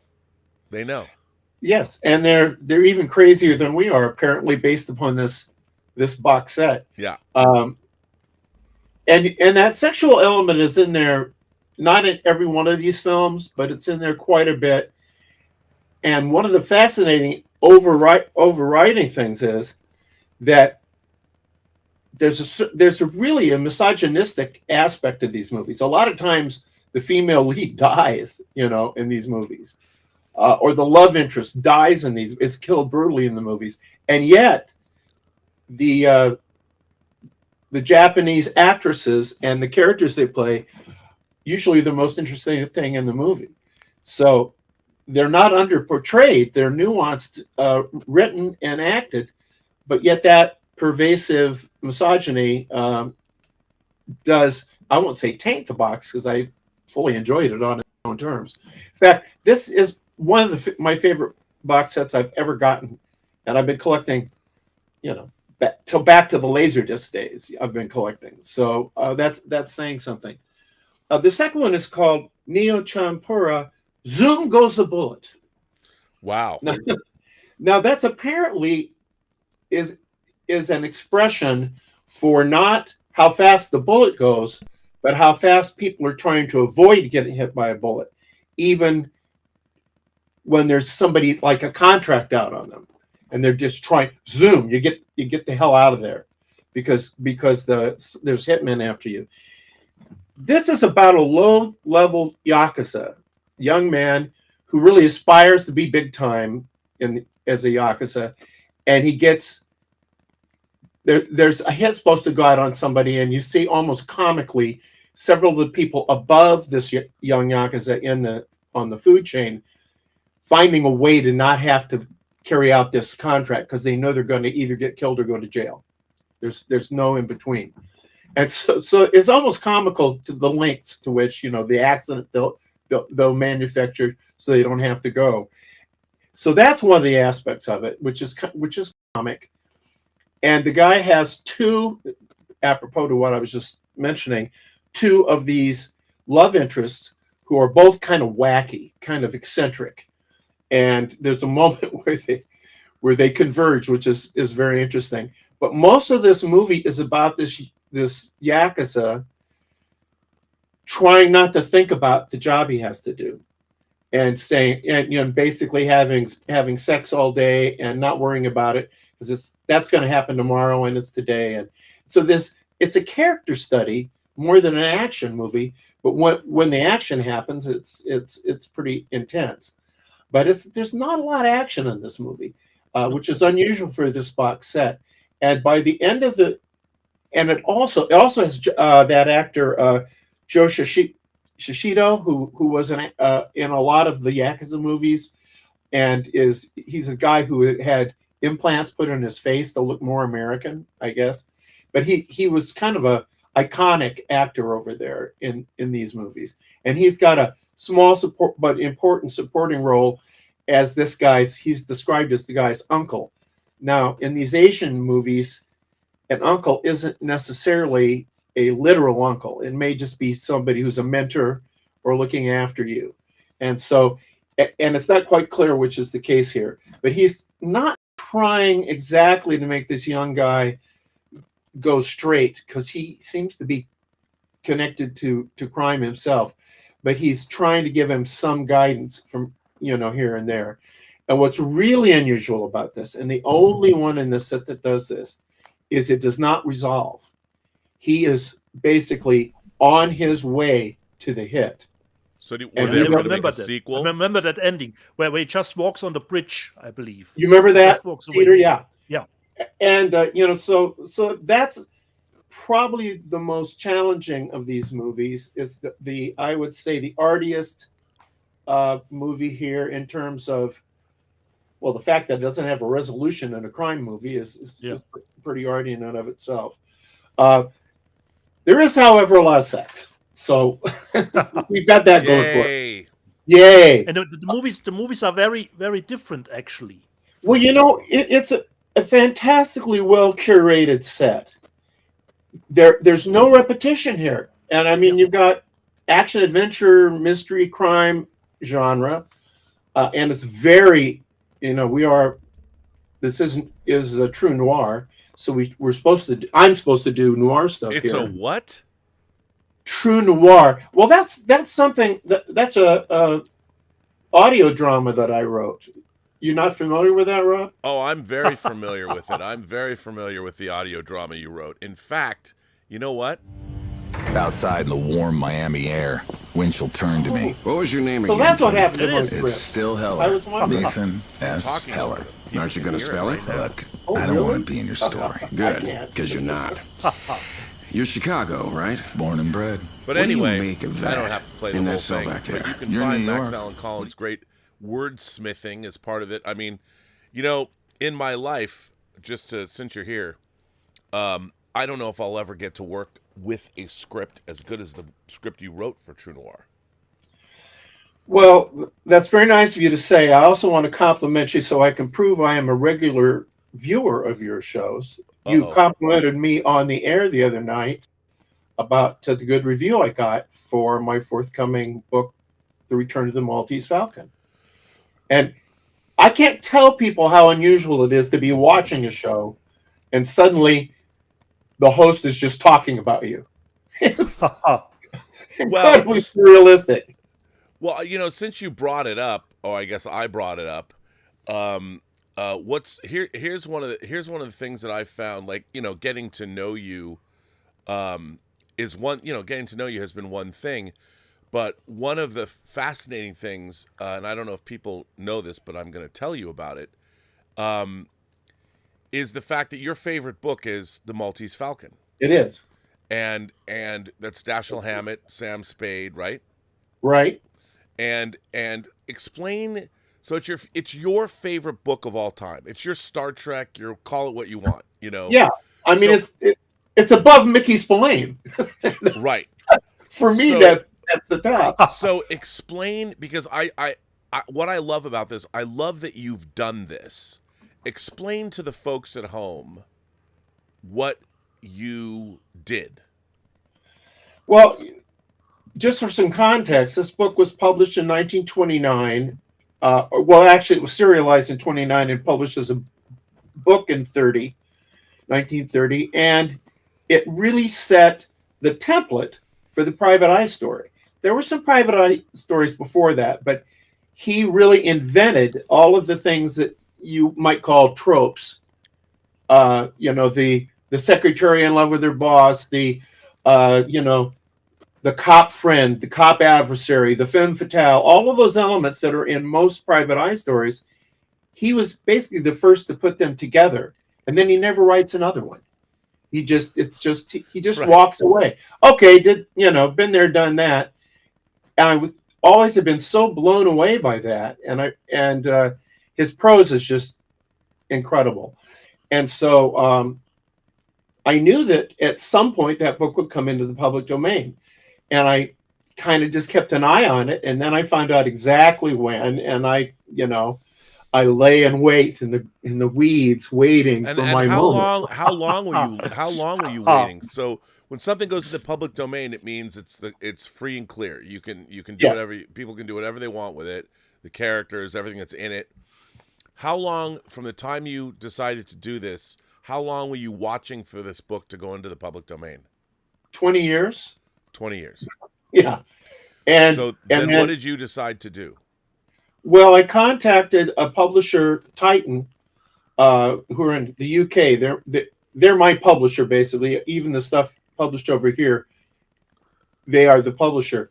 And I went to my editor there, a guy named Andrew Sumner, and just told him the idea. I said, I've been waiting, and I've got an idea, and I pitched it. Just like, elevator pitched it. Well, what was the idea? Well, the idea would be that it would take place a week after basically the book and the movie ended. And you would actually, spoiler alert to people who haven't seen or read The Maltese Falcon, they don't get The Maltese Falcon. Okay? That's a big spoiler alert, guys, but it turns out to be made of lead. And so the real Falcon is out there. And so I thought, well, okay, let's resolve the story. And so all the characters are still around. The ones that aren't dead or in jail are still seeking the Falcon. And there are a bunch of characters that are mentioned in Hammett who never get on stage. So I brought them on stage and wrote the sequel.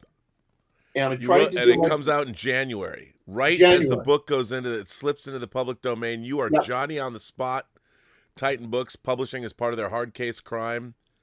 By the way, this cover is gorgeous. Yeah. I'm very, very pleased. I kind of can't believe it because it is something I've dreamed about, and it's risky. I mean, for example, you had a movie For Whom the Bell Tolls, right? Ernest Hemingway. Yes, I did. So what if you say, you know what I'm going to do? I'm going to write a sequel to For Whom the Bell Tolls. Yeah, I mean, how you'd say, Johnny on the spot, how much criticism am I going to get? It's like if you were going to write a sequel to Gone with the Wind. Yeah. Oh, wait. They did, and it was terrible. Well, Max, that said, Publishers Weekly had something to say about this book months before you can buy it. Remember, you can buy this in January of 2026. Here's what Publishers Weekly had to say.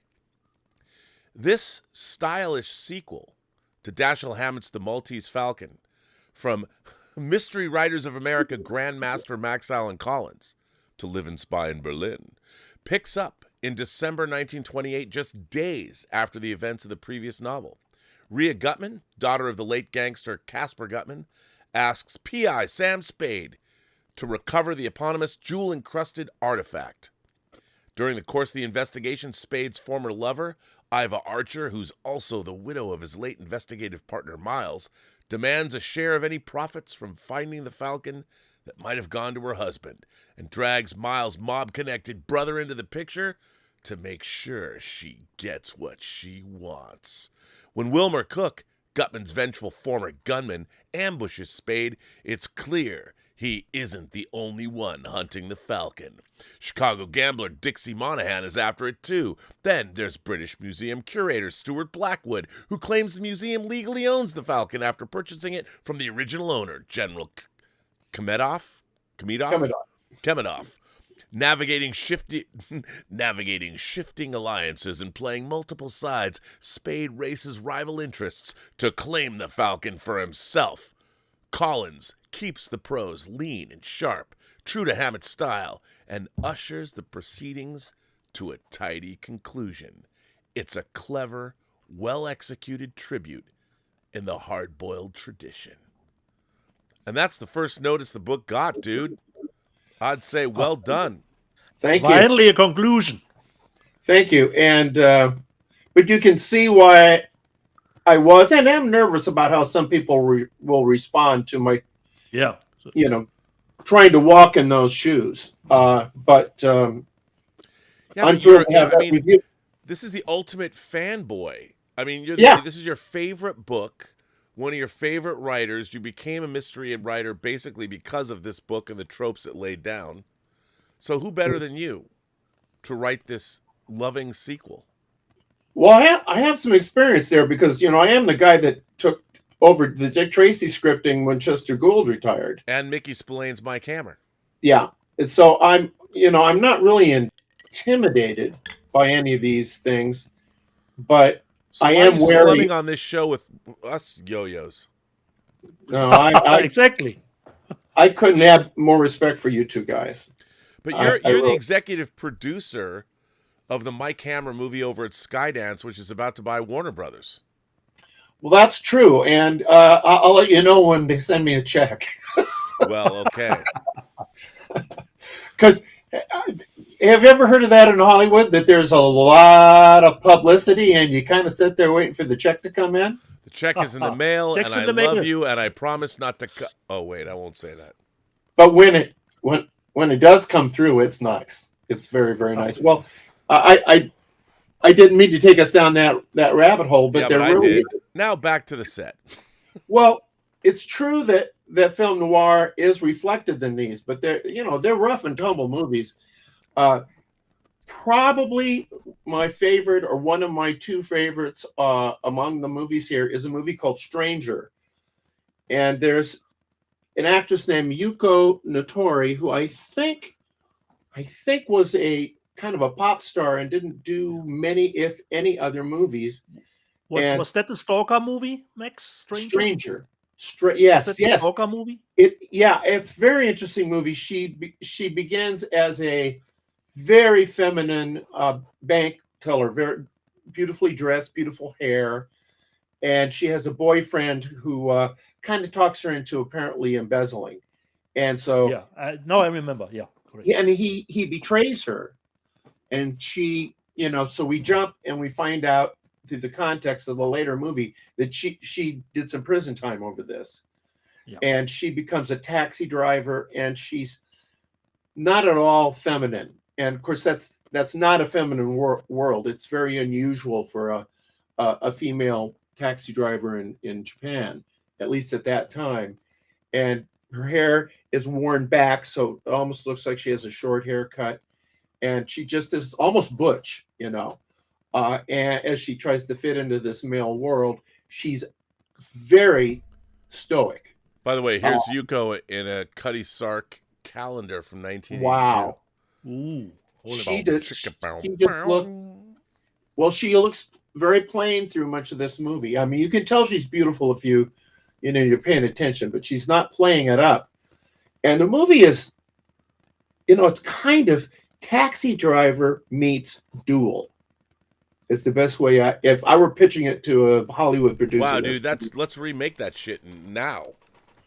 Well, there's a lot of Taxi Driver in this because she's alone at night, and the director shoots it at a mild slow motion, so that you really get the look of the buildings, the colors of the neon, and you see the people aren't rushing down the street if it's real time as a car is moving through you actually see the people on the street. You can make them out. You could clock the various activities that are happening.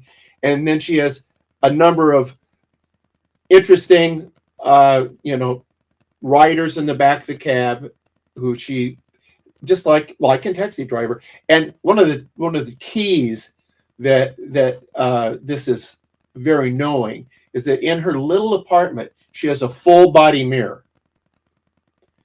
And you look at, they say it's a taxi driver with a full body mirror, and it's just a real good way for this guy to give a little Easter egg for people who know their cinema at all. And so it almost feels really like a character study. You think the only crime was that she committed, that she got betrayed after doing this embezzlement. Well, after a while, she's stalked. And the stalking is, I don't want to say innocent stalking, but it's threatening psychologically. It gradually becomes physical stalking. I mean, she's, her apartment is attacked, she's attacked, and it builds and builds and builds. And it becomes Duel, where there's this distinctive SUV that is following her and banging into the back of her car, her taxi, and it's very suspenseful, and it ends up with a big finish. And I really like this. Dieter, you saw this one. Yeah. It's one of the better ones. Yeah, I really liked it. And another one of the that's a big action climax. Yeah, it really does, and it really pays off. And these really are incredible practical effects. It's amazing. The next movie is also something that I would rate as one of the 2 or 3 best. It's a movie called Carlos, and apparently the guy playing the lead is a comedian. Which kind of brings to mind what's his name? Why can't I think of his name? But the guy who did Boiling Point and all those wonderful movies that are where he's a very who was who's in Battle Royale. Who's in Battle Royale? All right. He's a director, actor. So it's similar. It's similar to that because this is a very dark, incredibly violent movie. And what I really liked about it, this guy comes over and he's fleeing basically a massacre of cops. I mean, this guy is a real badass who's killed a lot of people as a professional criminal. And he started doing some work for one of the Yakuza families. And it really kind of begins with one of these guys, these Yakuzas coming in, sitting down in this guy's living room and giving him a bad time, saying, we're the bosses and you should be nice to us and so on. He just takes a gun out and kills him. And easy peasy. You know the movie I'm talking about, Dieter? I think I remember it. Yeah, and memory comes back as soon as you give me the synopsis again. Yeah, it's amazing, and some of the way they stage it. He has the gun in the guy's head, and then the camera pulls down, and the blood pours down, and it requires you to use your imagination, and it's graphic, which is pretty interesting stunt, and there's no attempt other than he does have kind of a nice some relatives there that are straight and have no idea how bad how badass he is, but there's no real attempt to make you root for it. It's just sort of, there's a little bit of a, and this is in another one of the movies where he plays the mobs off against each other. Yojimbo, Fistful of Dollars style, that element is in there, but the violence just keeps escalating in a way that I don't think any of these movies had done to date. All these more famous people later that indulged in that, in the Asian cinema, that indulged in really violent stuff. Even John Woo. This really is extreme. One of the things that I really love about this movie is that the guy who directed it, Kazuhiro Kinuchi, okay, he was a manga artist, and if you remember, guys, you remember when we talked about Bava's Dabalik and how he would use the frame to create within the frame panels right out of the comics? This guy does the same thing, but even on steroids. I mean, he's always framing things like it's a panel in a manga or a comic book. I love that kind of stuff, and he it's just visually striking. So I put this very high on the top of the list of these movies. There's one. The next one is called Burning Dog. It's a heist movie.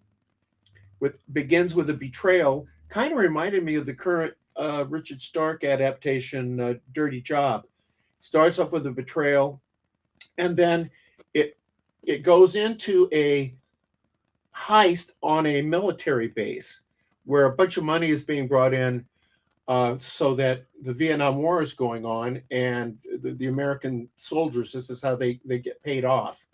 And so there's a lot of money coming in, and it's based on a real heist. So it was in Japan, something that had been in the headlines and people would been able to identify with. It has some very odd characters,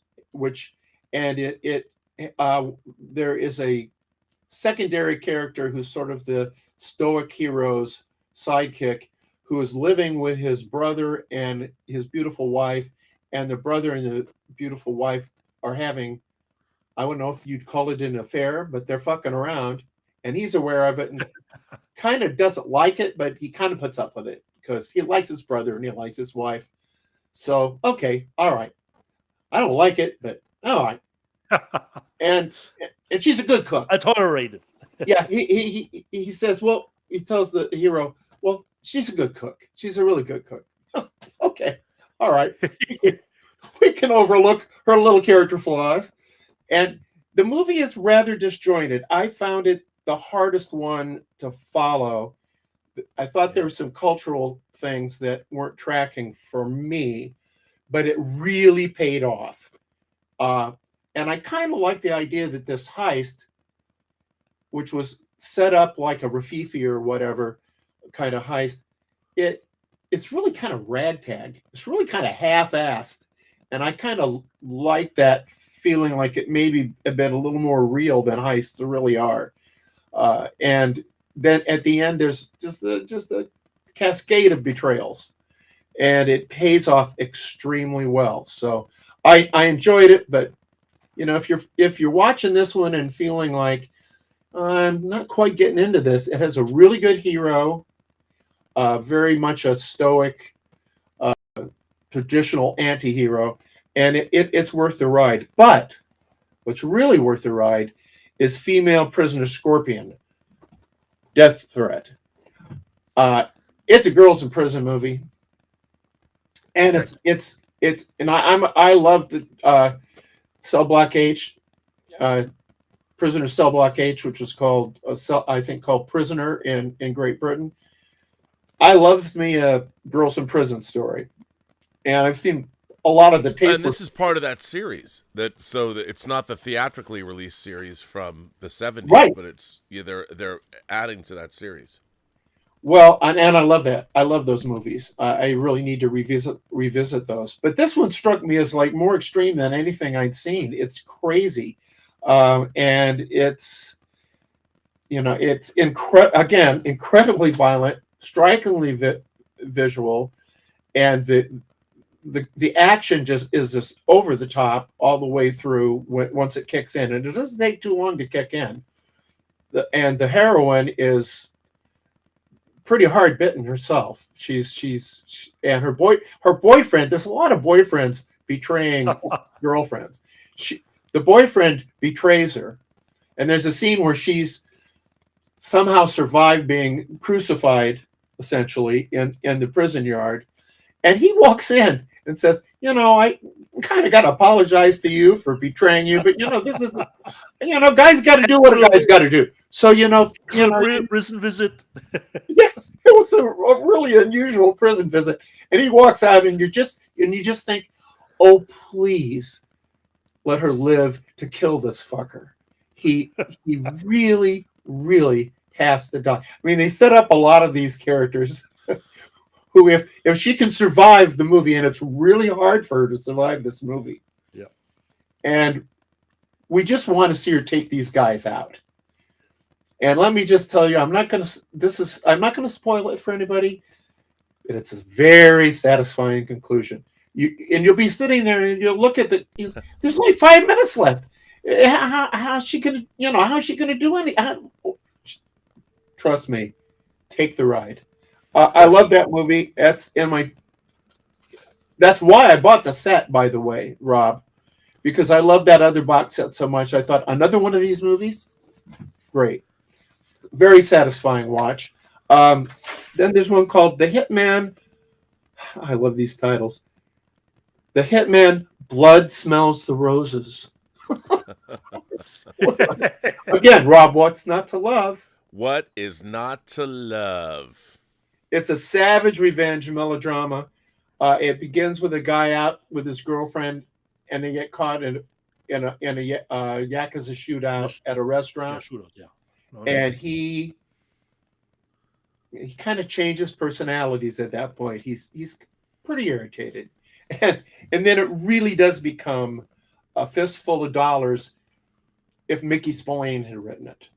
because he just starts killing them, and he does it in such a way that it's a little bit, again, a Yojimbo thing where each mob thinks the other mob is trying to take him out, and he plays him like a cheap kazoo, and then he just starts killing them. And it's very clever, but it's a ride worth taking, and it does kind of challenge you, because some of the people that the hero, who is justified in a psychotic, rough justice kind of way, which we can kind of vicariously take that kind of trip when we know we shouldn't do that in real life. Yeah.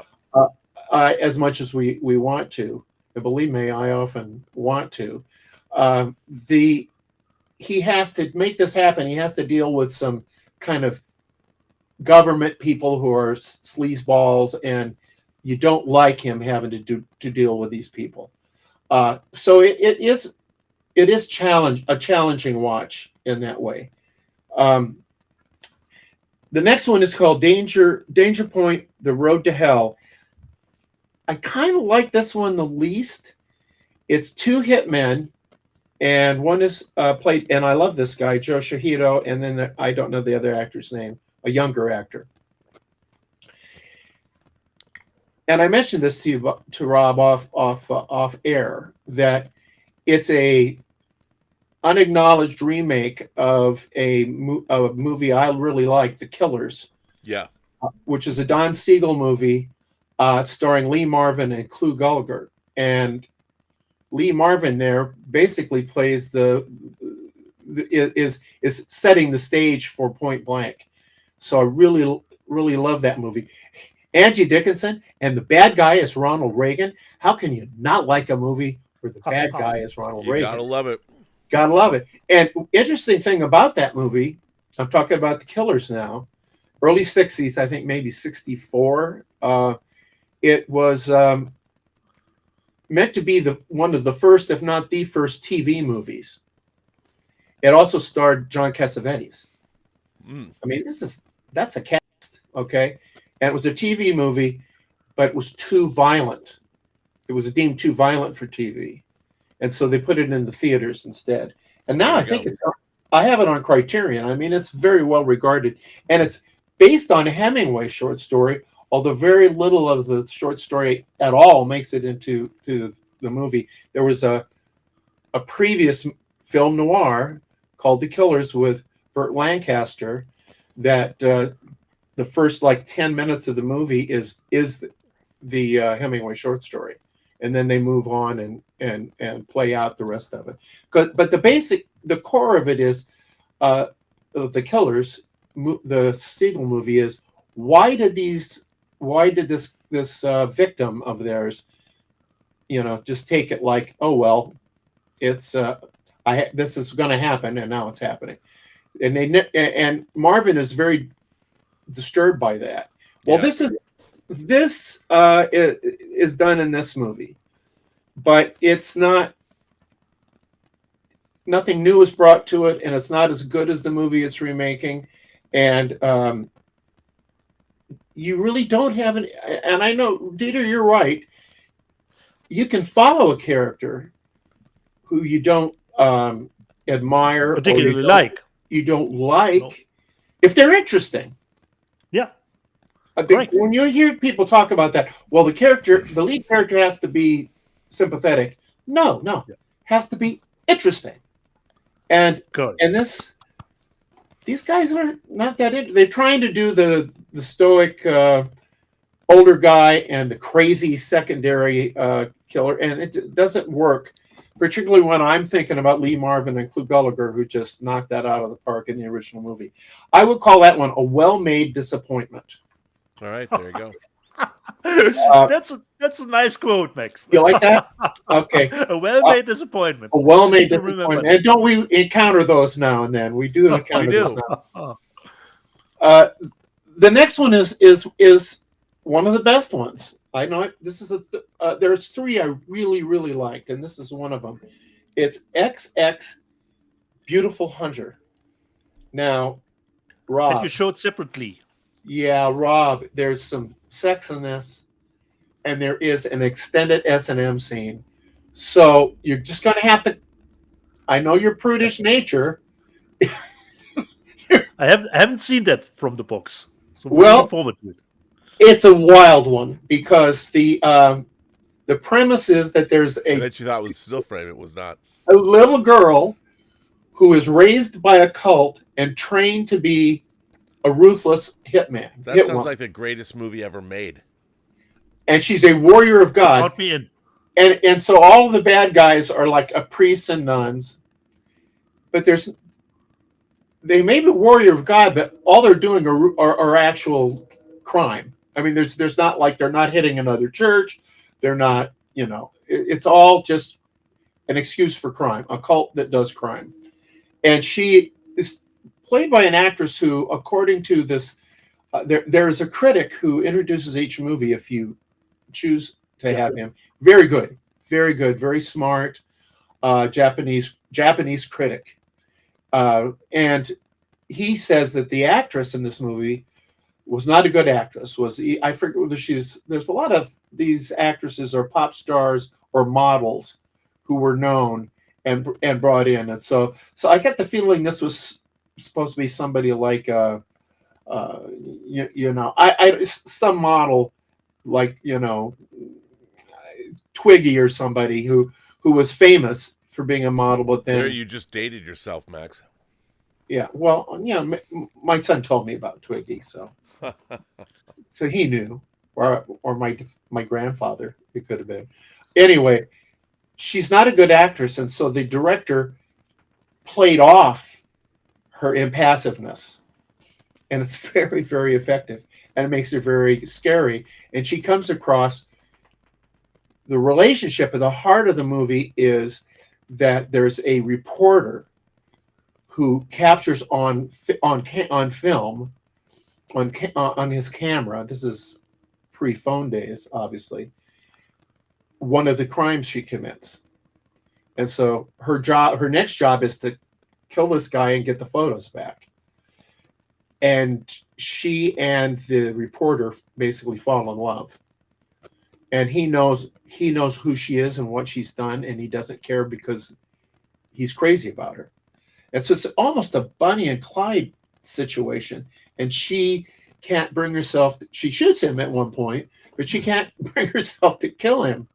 And so there's a sex scene where the guy is wounded and bleeding. I mean, it is wild fucking shit.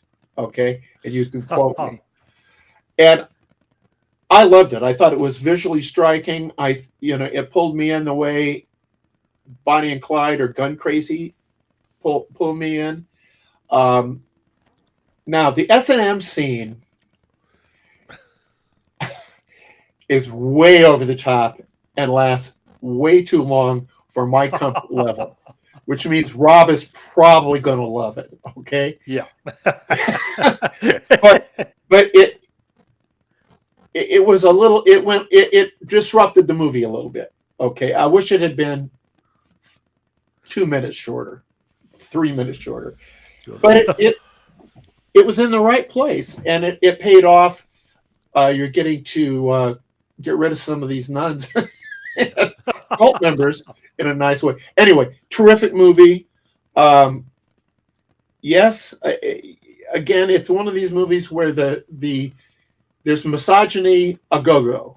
However, the hit woman is portrayed in a very nuanced and frankly sympathetic way. That she is sympathetic, even though, and it's you see what she was put through. But so I love this box set, terrific box set. Could not recommend it more highly. What did your son say about the subtitling? Was it okay? The English there was subtitling? one. It was, I forget which one it was, where I think it was the one about the heist in the military heist. There was secondary. It was the English that was being translated into the Japanese subtitles that he said was wrong. Oh, okay. Not the. Yeah, remember there were some English speaking parts. Yeah, in that one. and he said that was all messed up. So the Japanese subtitler was fucked up, and the English subtitler did fine. So it's this was a very interesting experience for me, particularly having my son as kind of a tour guide through this. And because I could ask him, do you know what city that is? And then he said, well, that's Okinawa, and this is so and so. So it's really, because he lived over there for a couple of years. So just highly recommended. But it wasn't all Japan this week. It was also Germany. Ooh, what? It was also Germany. The Axis powers, except for Italy, were well represented. I got a movie this week from a friend of mine called Bang Boom Bang. Oh, bang. I'm prepared, Max. I'm prepared. I had no preparation. In fact, knowing that he was the trash panda, what was I to expect? I mean, there should have been like rampant nudity, rampant violence. And there was just enough nudity and just enough violence. This is a terrific movie. This is a fabulous movie. This guy, this friend of mine in Germany, sent me a steelbook, and it's just, I was taken from the first frame. Now it's kind of a comedy, but it's not crazy funny. Maybe the Germans laugh at this stuff. Who knows what the Germans laugh at? But correct. It's amusing all the way through. The characters are all well drawn. And again, they're not necessarily you find yourself rooting for them. They're kind of lovable idiots, and it's one of those movies where you think there's a bunch of random stuff happening, and then the last 15-20 minutes, everything comes together like a Swiss watch.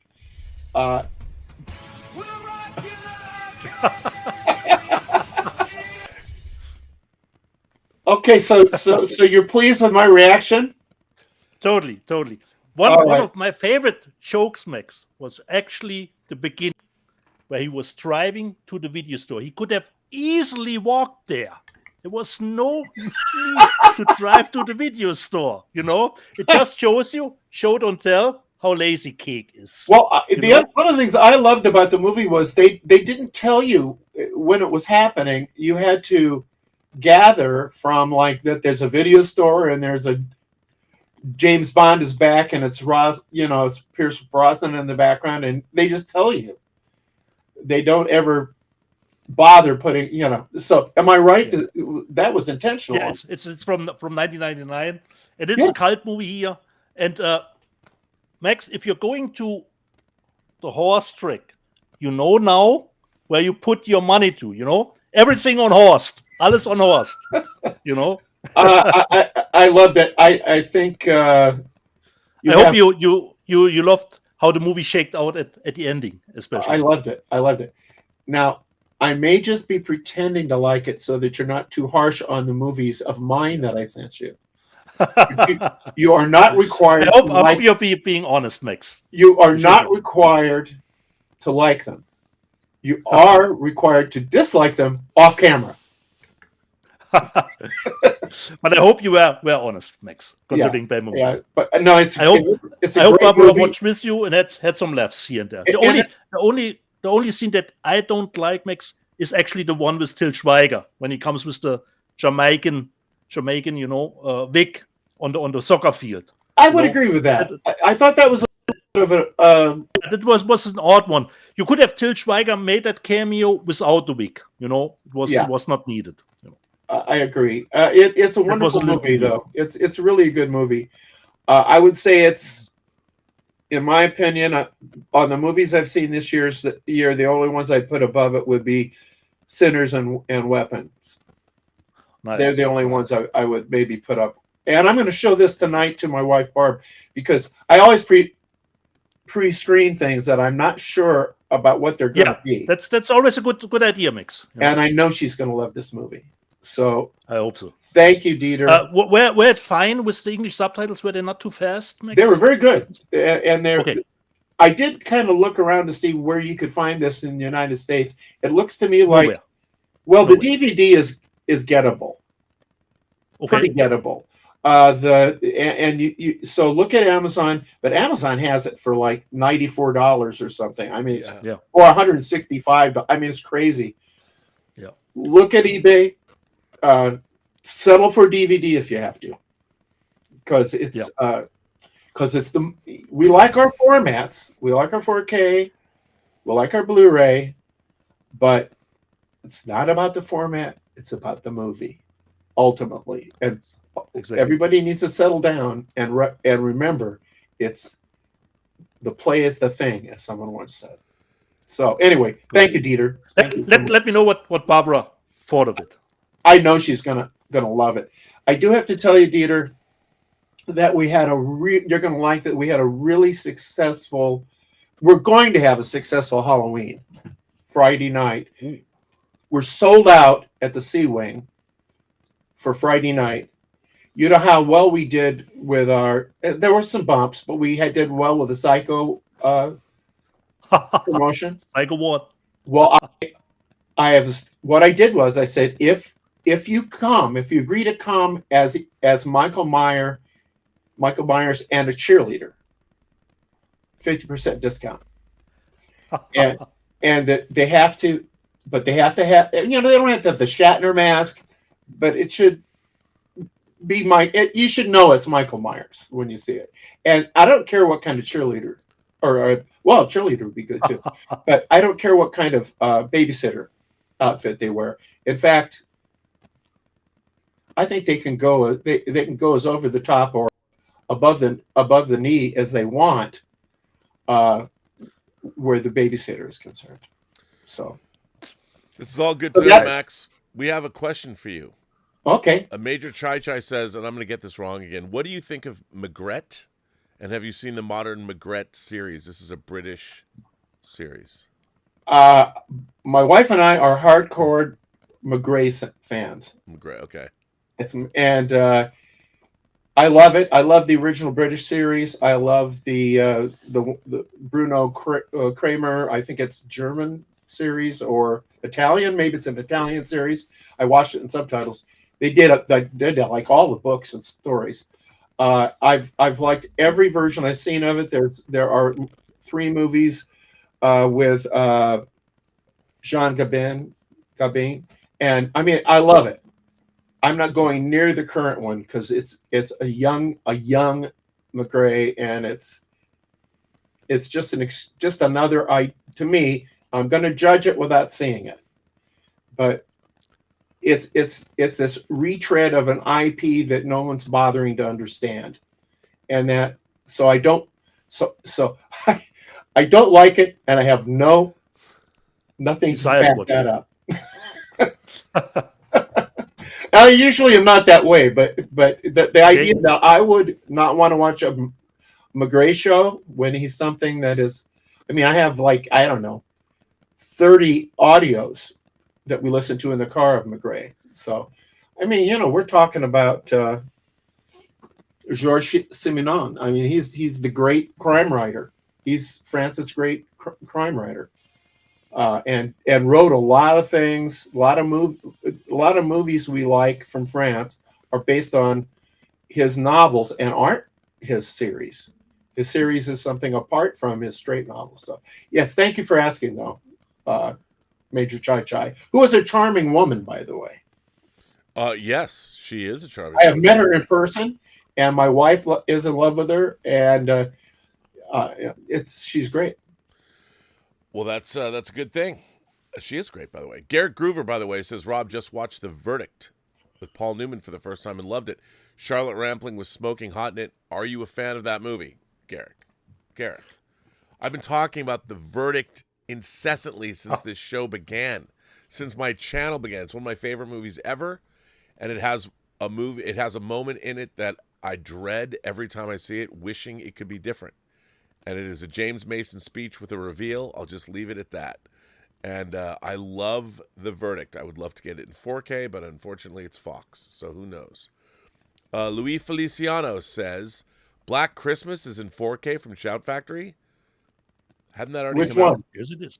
Yeah, the original. There's 3. Perhaps a new steelbook. The Bob Clark. Yeah, they probably are doing a new steelbook of it. Bob Clark's other great Christmas movie.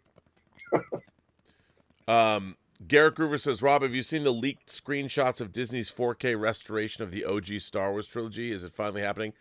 Well, I mean, I own various different versions of the OG Star Wars trilogy restored. I don't know if the stuff we've seen out of Disney is even real. I mean, I expect that, first of all, I don't know how somebody would leak images of that if Disney's working on it, because they would have to have access to the actual files that they're working on. But yeah, there's been talk of that since they showed it in the UK, and of course 2027 is the 50th anniversary of Star Wars, so I would imagine that we were going to get it for that. And Louis Feliciano says, this year we got the Land Before Time Funko Pops. Is Universal Pictures getting ready for a 40th anniversary 4K in 2028? Probably. Let's see. So there we are caught up. So Max, is it time to let you go? Yes, it is. I do agree with you on the verdict, by the way. Oh, so I've been very critical of Mamet's Untouchable script, but that's a really excellent screenplay. So good. And everybody, you've got a new Quarry book out in stores right now?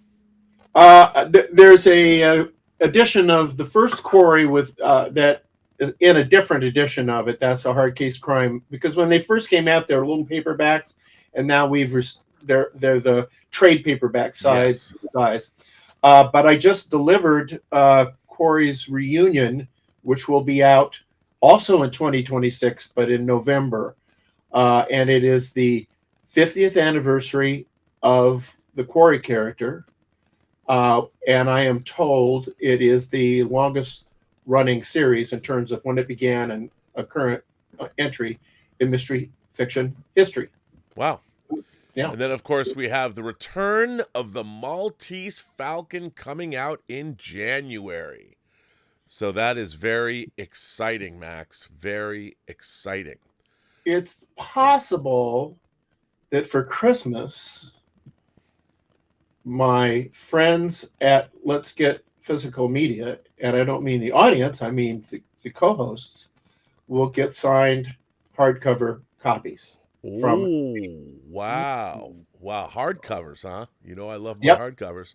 Yep. Well, we will bid you farewell. Say hello to your lovely wife.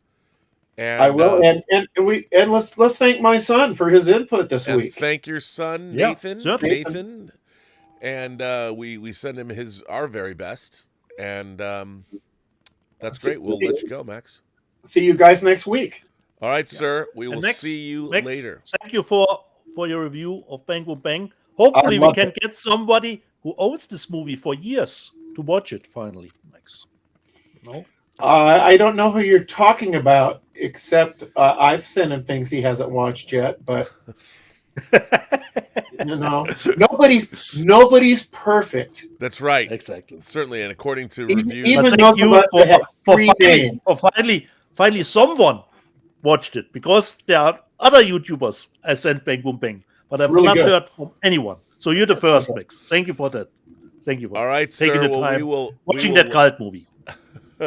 We will let you go. That was, of course, the great Max Allen Collins. We are so privileged to have him here. Yeah. It is amazing that he comes, and everybody look out for, well, go get any of Max's books, but look out for the Quarry novel, and look out for the Return of the Maltese Falcon. So we still got more stuff to show. Yeah. Who starts, Rob? Only 3 titles left from my end. Yeah, that's all I got too. Yep, that's all I got. Yeah. Lay it on us. Okay, then perhaps back and forth, Rob. I've come to 3 Arrow titles. So no, this you one go. You do all. I'll do all 3 of yours. Yeah. This is out a little bit longer, but I've got it. I think it was price reduced. The Japanese, the anthology movies 3 and 3 Extremes. So we've got a slip. You got reversible cover artwork. You can use this one or the other one for the first movie. So we have 3 and 3 Extremes. The card that showed us, which Rob will probably get, this wild style that will Arrow put out. We have of course, a booklet for it.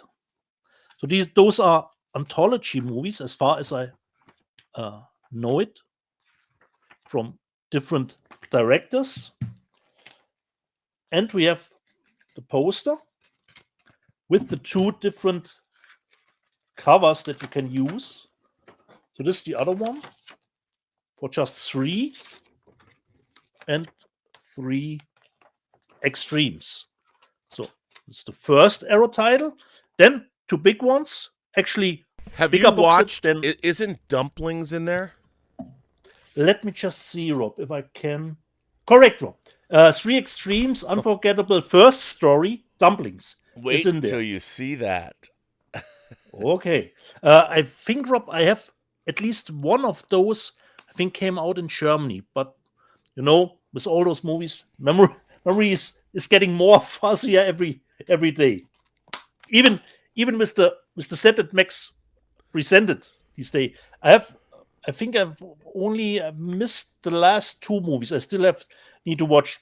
But I was happy that Max did dive a little bit into what the movie was actually about or what was happening. Then I remembered, oh yeah, I've seen that one. So 3 and 3 Extremes. Then the last 2 box sets, which are a little bit bigger than we're now used to, because this is pretty standard affair for Arrow, but those are bigger. We've got the first one. Because, Rob, you and I bought the John Carpenter Studio Canal stuff, and I think this was one of those movies that didn't get a 4K release. I got In the Mouth. Yeah, I can't wait. Madness. I've got both of those discs have been shipped to me from Arrow. I love this movie. Arrow. Have you looked at this? I heard the transfer is incredible. No, Rob. They came in the mail yesterday. I think Twin Flicks did a comparison review of the 4K and the Blu-ray.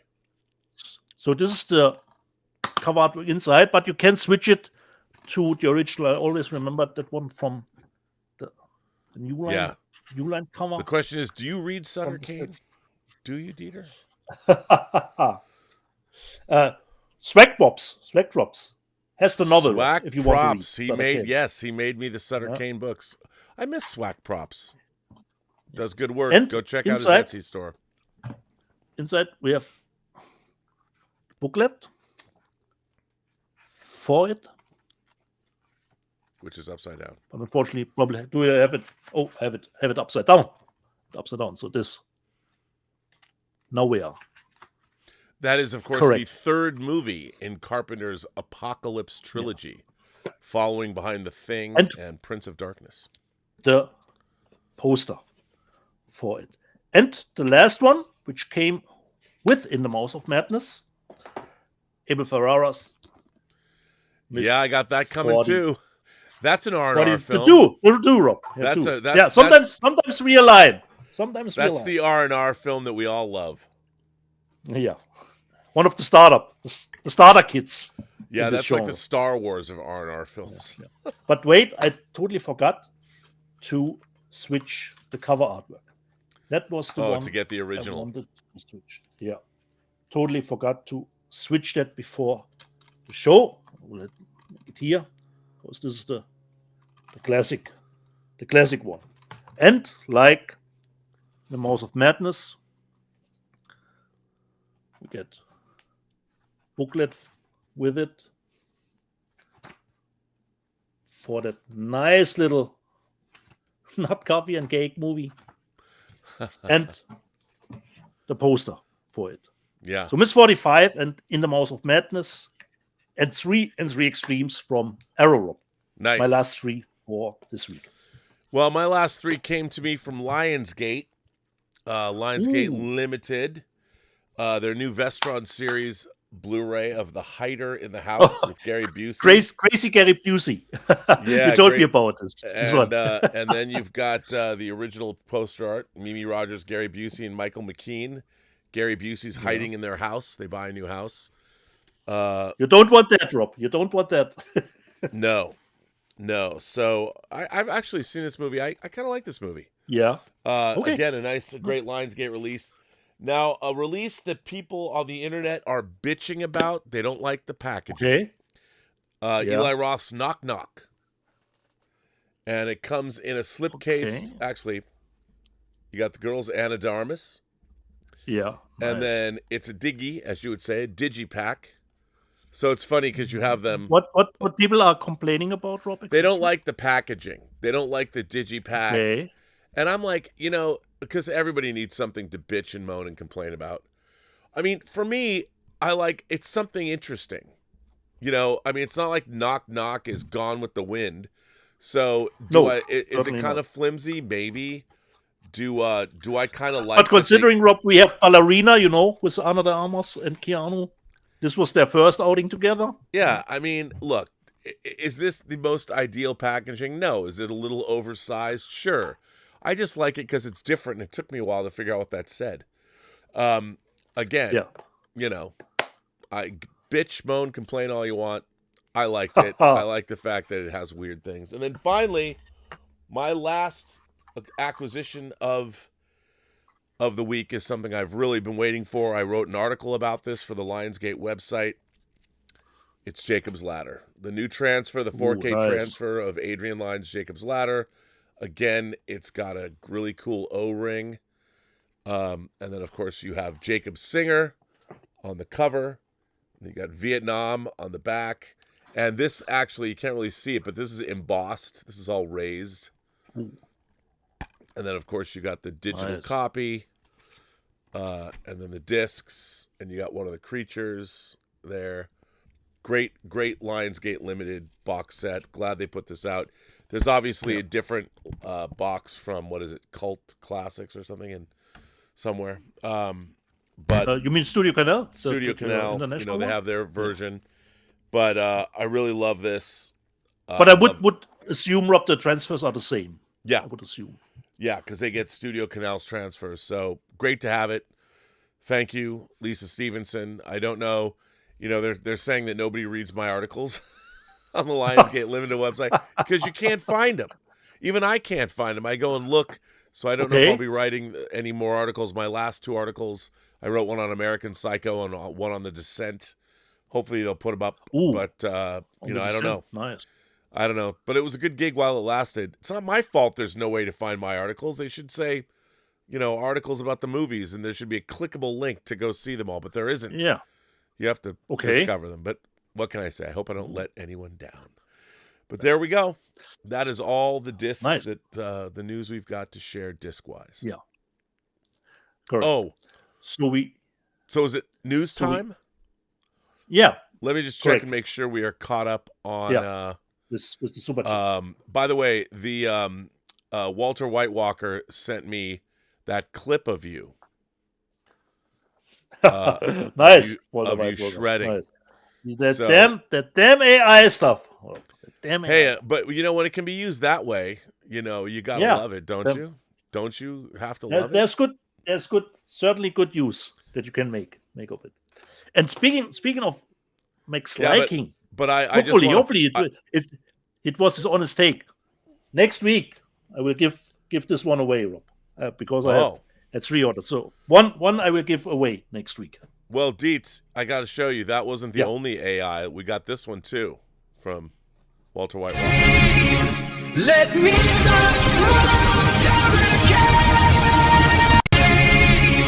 Let me demonetized. So Nice. There you go. Yeah. People love you, Dietz. What can I say? Should we do the news? Yeah, Rob. News that's fit to print. What's coming out? Breaking news, breaking news. I'll tell you what I really loved. I love my Super Deluxe editions. Coming from the Super Deluxe Edition store, the SDE store in the UK. Yeah. If you don't jump on your favorite discs, they usually sell out. These 80s discs, I missed Propaganda's A Secret Wish, but I have to buy it on the secondary market. But they have the Human League. Dare is coming out with Dolby Atmos remixes on it. But one of my favorite 80s bands, bar none, Dieter, is New Order. Ooh. And 3 New Order albums as a bundle. Look at this. Movement, Low Life, and Brotherhood. I ask, where's Power, Corruption, and Lies? I don't know. But we've got brand new Dolby Atmos mixes. So 3 New Order albums you can buy as a bundle. Very and very 5.1 too, Rob. Not only Dolby Atmos, 5.1. Yeah, they have the depending original... on your setup. That's always a great deal.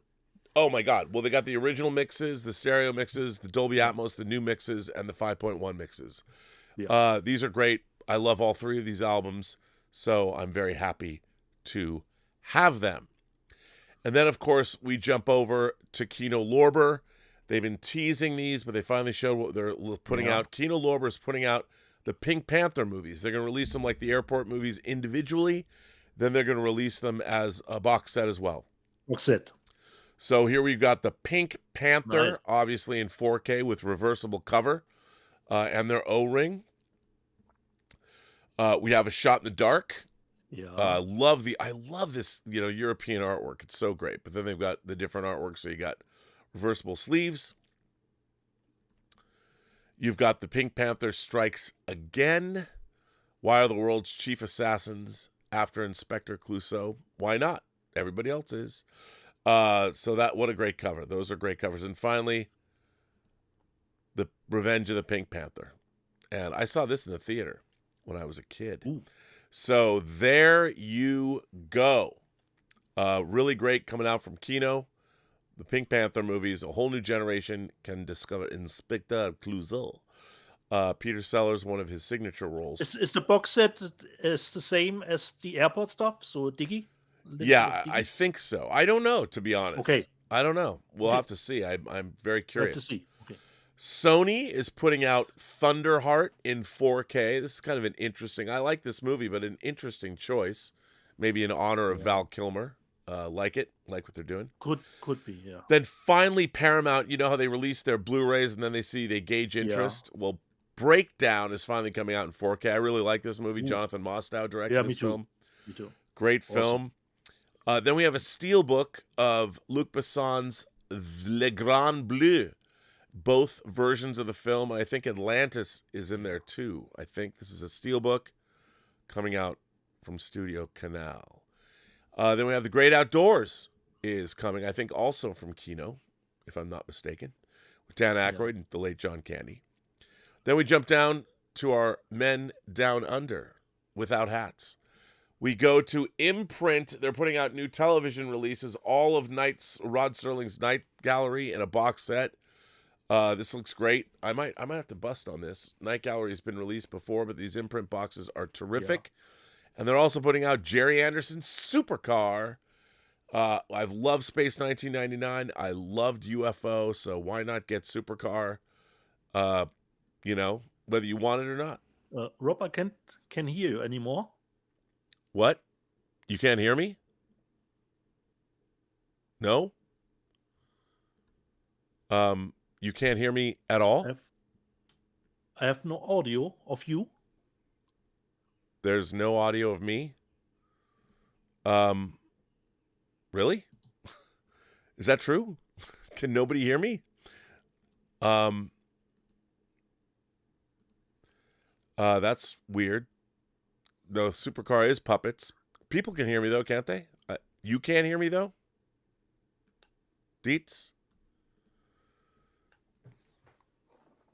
Did maybe your headphones went out? I'll just assume I assume people can hear me. They can hear me. I think your things went out. Anyway, Deets, I'll continue on. I will soldier on. So we leave Imprint. We go from Supercar to this. Umbrella has a pretty potent release. Suicide Club. If you guys haven't seen this movie, this is a wild fucking movie. It's a Japanese film. I think it's based on a manga. I saw the opening of this and I was like, wow. This, if you like this film, this is the way to go. Another great Umbrella box set. Wow. And then, of course, we have this, which is Lesbians and the Space Princess. I don't even know what this is. It's an animated film. Seems like it's right up my alley. But there you go. If something you want, you're going to get a great box set from Umbrella. I don't know it. This is The Horseman. There's a new director's cut, a whole new restoration of the film that they're putting out. Again, this is Australian. I don't know much about this movie at all, but they're putting it out in a new restoration. I guess it's a whole new cut of the film, which is pretty exciting. And then we got Ty West's The Innkeepers. Obviously, Second Sight did this, but here's another Down Under box set. This looks chock-a-block full of great stuff. Great artwork, newly done artwork, it looks like. Fantastic, if you want to get that. And I believe this is indeed 4K. Then we have Chain Reaction. This is the documentary about the Texas Chainsaw Massacre. So, pretty exciting. And if you want that, you can get it. There you go. And then we have this, which is, I don't know much about this, Brute Core. I'm an animal. I don't know much about it, but I think I need to dip back in to Blu-ray.com, where I always steal this from, and read to you what this is, because I am not, to be honest, not sure. This comes to us from Dark Force Entertainment, and this is from 1971. It stars Paul Carr, Joseph Kaufman, Jennifer Billingsley, Alex Rocco, and Michael Pataki. And let's see what it says. A Mexican camping trip turns into a nightmare when a group of vacationers crosses paths with mercenaries. All right, that could be good. Then this is really interesting. KINO, not Universal, is putting out the Babe movies. And they're putting out Babe, and they're also putting out Babe, A Pig in the City. I would have thought that Universal themselves would want to put these out. They're also releasing a 2-pack on Blu-ray of both films. I love both of these movies, so happy to get them from KINO. And it's great that they're putting this out. Now, this next movie comes from Oscilloscope, and that is, I don't even know, this is called Diciano V? I don't even know. This is from 2024. I don't know anything about this. It's Italian. I can't pronounce it. The highs and lows of a restless youth collide headlong into the concrete realities of adulthood when Leonardo, a teenager from Palermo, leaves home for the first time. His studies land him in Siena by way of London, where he clashes with his instructor, the curriculum, and most chaotically with himself. And it was produced by Luca Guadagnino, and it marks the feature filmmaking debut of writer-director Giovanni Torrici, a bold, brash, and bemusing filmmaking talent. So that sounds interesting. Don't know much about it, but it definitely sounds interesting. Then we have this. Sven Szabo, I'm sure I mispronounced his name, but a box set of 3 of his films. This is from Second Run, not Second Sight, but Mephisto is in this. I actually love Mephisto. So you've got Colonel Redl and Hanussen from his films from 81 to 88. This would be a definite box set that I would want to pick up, if only to get Mephisto. And then we have this, Sorority Babes and the Slime Ball Bowl-orama, coming out from 101 Films. Another film, Sorority Babes and the Slime Bowl Bowl-orama. Another full moon special coming at you. If that's what you want, you can get it. Oh, they always sneak some things in here on me. They snuck in Eureka, and Eureka is putting out Charisma and Clouds. See, I missed this one. Maybe I got it last week. I don't know. I missed this, but I don't have this. I don't have these pictures. I didn't grab them, so I'm sorry. But they snuck those in. The Count of Monte Cristo, the French version's coming out in 4K. Hearts of Darkness, the George Hickenlooper documentary using Eleanor Coppola's footage, is coming out as an individual 4K release. Then we got this film, I'm Still Here, and this was an Academy Award winner. So I'm Still Here is coming from Sony Pictures, and that comes out on December 9th. And then we've got something called Lady of Burlesque. Lady of Burlesque comes to us from Film Masters, and this is from 1943, and it stars Barbara Stanwyck. So, hey, there you go. Troma is preparing Luther the Geek to come out. don't know much about this, but hey, if Troma puts it out, you know you want it. Or you know you don't want it. It depends what kind of a person you are. Then we have Priest coming. Priest is coming to us from the BFI. And Priest is, of course, from 1994. And it stars Linus Roach, Tom Wilkinson, Robert Carlyle, Kathy Tyson, and Leslie Sharp. And then we have The Creeps. Dazzler Media is releasing this movie starring Christopher Lambert and Joe Dante. And that is The Creeps. So that's coming out. And we've also got coming out from Shameless. This is a different release than we talked about a couple weeks ago. The House with the Laughing Windows, one of the great giallos of all time, which is coming out. So that's great. And now KINO's bringing us, yes, Gothic Tales, another Dan Curtis special, which is great that we're getting it. I don't know what is on here, but hey, it's great. I love all these Dan Curtis releases. And then from Film Masters, we are getting The House on Haunted Hill, which is from 1959. Of course, the classic movie, a millionaire offers $10,000 to 5 people if they agree to stay overnight in a large spooky mansion. Sounds like a meme waiting to happen. And then, of course, we have this, The Devil's Nightmare. The Devil's Nightmare. And that comes to us from Mondo Macabro, which their releases are actually usually pretty great. A busload of tourists on holiday discover that they're going on an unscheduled trip, a trip into the macabre. They find themselves lost and in need of food and shelter. A gloomy castle ahead seems to be the refuge they've been seeking. What they don't know is that Baron von Runeberg, the castle's owner, lives under an ancient family curse, one that will draw the unsuspecting guests into a terrifying game of death. So, hey, count me in. And I don't know anything about it, but what's not to love? I mean, if the devil's in it, why not? Then we have this, The Old Woman with the Knife.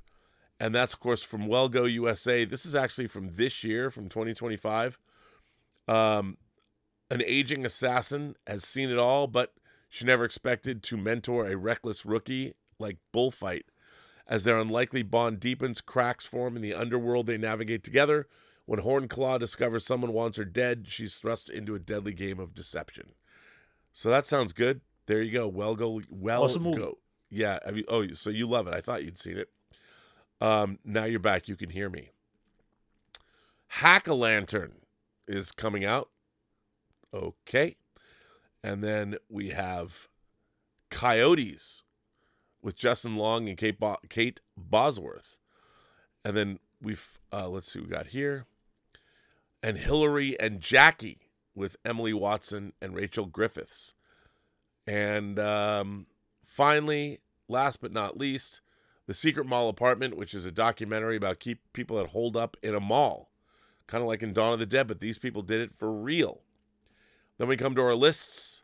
Top-selling Blu-ray discs, F1, Nobody 2, Superman, The Bad Guys 2, The Rocky Horror Picture Show, Jurassic World Rebirth, Ballerina, Silverado, I Know What You Did Last Summer, and Akira. That's all the HD discs. And now on to 4K only. F1, The Rocky Horror Picture Show, Nobody 2, Superman, Silverado, Akira, The Quick and the Dead, The Bad Guys, Godzilla -1, and I Know What You Did Last Summer. So, Dieter, that's it, buddy. That is everything. Can you hear me? So I hope you can hear me because my headphones died. I forgot to charge up the batteries. Well, we can hear you. I can hear you. Do you want to do the live chat? So I hope you don't have a feedback, Rob, nope. For me. Because I listen to you from my Bluetooth box. No, you sound great. Go ahead and the live chat is yours. Or wait, let me just make sure. Okay. Hang on 1 sec. Previously. Okay, go ahead. So go ahead. Previously on Let's Get Physical Media, Tron Ares came out. I admit I watched the first Tron on 4K and it looks fantastic. Great rewatch. Rulath, I thought the soundtrack wasn't as good as I hoped. The Death Punk soundtrack was better. I came away with no memories music from Ares. Okay. Paul and Brunotto, I was disappointed with Ron Ares. Needed a much better script. Come on, Paul. That's your go-to move always. Needed a better script.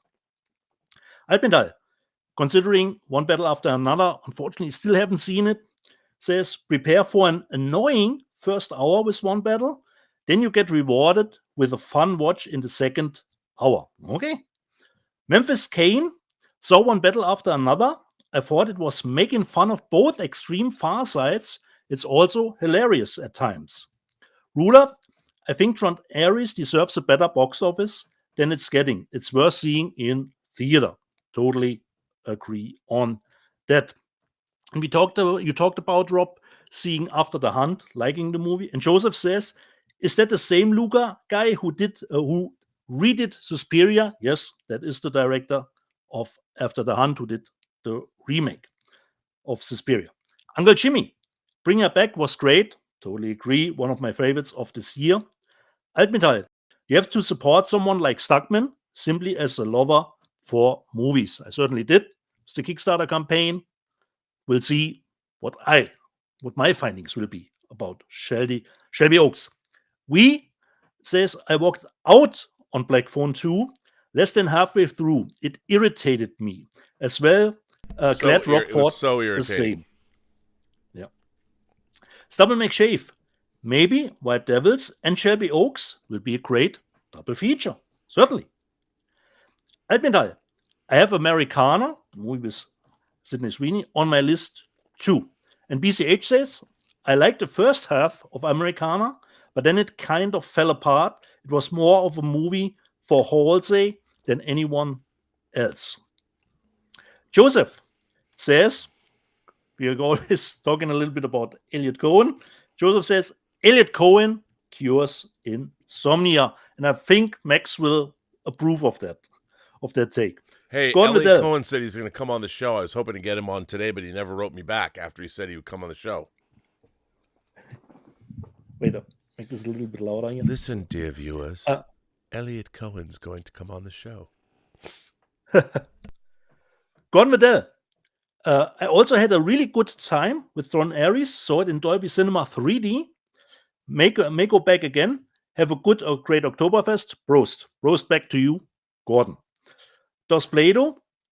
Dieter isn't even an official member of the channel. No, just a worker bee here at the B&B Motel. Castle Grayskull, because we talked about transfers and always the word that's come up is Crane. And Castle Grayskull says, what is all that talk about Crane? And Captain Finity Time Travel Police says, Crane, like in Rebel Moon. Of course, that's what Crane is all about. Walter Whitewalker. I finally saw K-pop Demon Hunters. Was actually a lot of fun. Yeah, told you. Del Exorber. End of Days is not a very good film, but it's a fun movie to watch. Exactly. And Drew Gordon says, Arnie was on such a roll after Batman and Robin. And Kem Stinson says, no love for Arnie, the sixth day. Probably Sony could put it out at some point, but I think it was a Sony picture. Drew Gordon. Oh, Ricochet from the director of Highlander. Yes, from Russell Mulcahy. Paul and Brunotto. I'm friends with Yancy Butler. She's very kind. So, Paul, why isn't she on our show? Talking about Drop Zone, about Hard Target. Get her on our show. The X. Yeah. Danzig, 1979. I watched Martyrs for the first time recently. Not as horrifying as people make out, and Thomas Logan answered him. The philosophical horror trumps all else. The connotations of the conclusion are vast and devastating. I'm still waiting on mine. It will, but it's on its way. Hopefully next week. Yeah, I mean, but look, even as a plot-driven film, the first half of that movie is pretty damn jaw-dropping, trying to figure out where it's going. Exactly. The twists and turns of that movie, peak. And I don't know if he's back in the live chat again, because this was a super chat, Rob, because Blue Hulk asks us about, it is just me, or does every 4K transfer look waxy and soft? Could it be just that the screen I'm watching it on makes the resolution worse. We talked about turning all motion smoothing and stuff like that off. So Blue Hulk would be nice to hear back from you. If you have a different experience, have changed some of the settings so that you can enjoy 4K. Das Play-Doh, Tron, another trilogy where the third movie is the stinker. Wouldn't say that. I will certainly buy that. The Alex Sorber, Fort Fairlane is a blast. Unicer, Parker Shuttlecraft in the same Shuttle Bay. Walter Whitewalker. Walter. I like that Reckoning better, but Final was pretty good. Not as bad as 2. Walter, if you say stuff like that Reckoning is worse than 2, is better than 2, certainly earn the buzzer for that, because 2 is awesome. Castle Grayskull wants to know White Devils at the Montreal Film Festival, Rob. Is there a chance? Well, no, I don't think so. Plus, you have to, film festivals, you have to submit like 6 months in advance. Ooh, okay. She just was asking about it. Diane Seaborn, Martyrs and Feet. Quality entertainment. Certainly. Jason Webster, the South Korean film Ballerina, which is on Netflix, is better than From the World of John Wick Ballerina. You know what, Jason? I like them. I love them both because Ballerina, I remember that movie on Netflix was awesome too. The Alex Sorber. After you park the shuttlecraft in the same bay as myself. Agree. T2 is not a 7 out of 10. It is a 7.5 out of 10. Nothing else to say. But Mike T came to my rescue. How dare anyone give T2 less than a 9. Totally agree. Jason Webster, I enjoyed Primitive War more than Jurassic World Rebirth. And I was a little bit distracted, Rob, for my headphones. I don't know if you have it in the news section because Primitive War will get a 4K release. Yes, it is. On Ultra HD in America. John the Beagle Dad says, my F1 discs are garbage, freezing everywhere and unwatchable. Any suggestion? Unfortunately not, because mine were totally running smoothly, so I don't know. Which disc? 4K disc or what? Problem is. So this was the live chat, Rob. Live chat readout from last week. Yeah, people tell me they have problems with their discs. I don't usually... Yeah, I have had no problems yesterday, Rob, watching F1. Totally smooth. Smooth sailing. Oh, it's F1, okay. There's a couple of things. Yeah. A couple of super chats here. Louis Feliciano goes on to say Guillermo del Toro or Robert Eggers for an Edgar Allan Poe biopic. I'd like that. I have an Edgar Allan Poe movie I'd like to make too. Based on a play that Stuart Gordon directed. Garrett Groover says, speaking of Charlotte Rampling, any movies of hers you recommend? I'm especially interested in a younger Rampling. Well, the Woody Allen movie Stardust Memories you should check out. But really what you should check out for peak Rampling is The Night Porter. Just saying. Believe Criterion put it out. Watch The Night Porter. It's peak Rampling, and you'll see.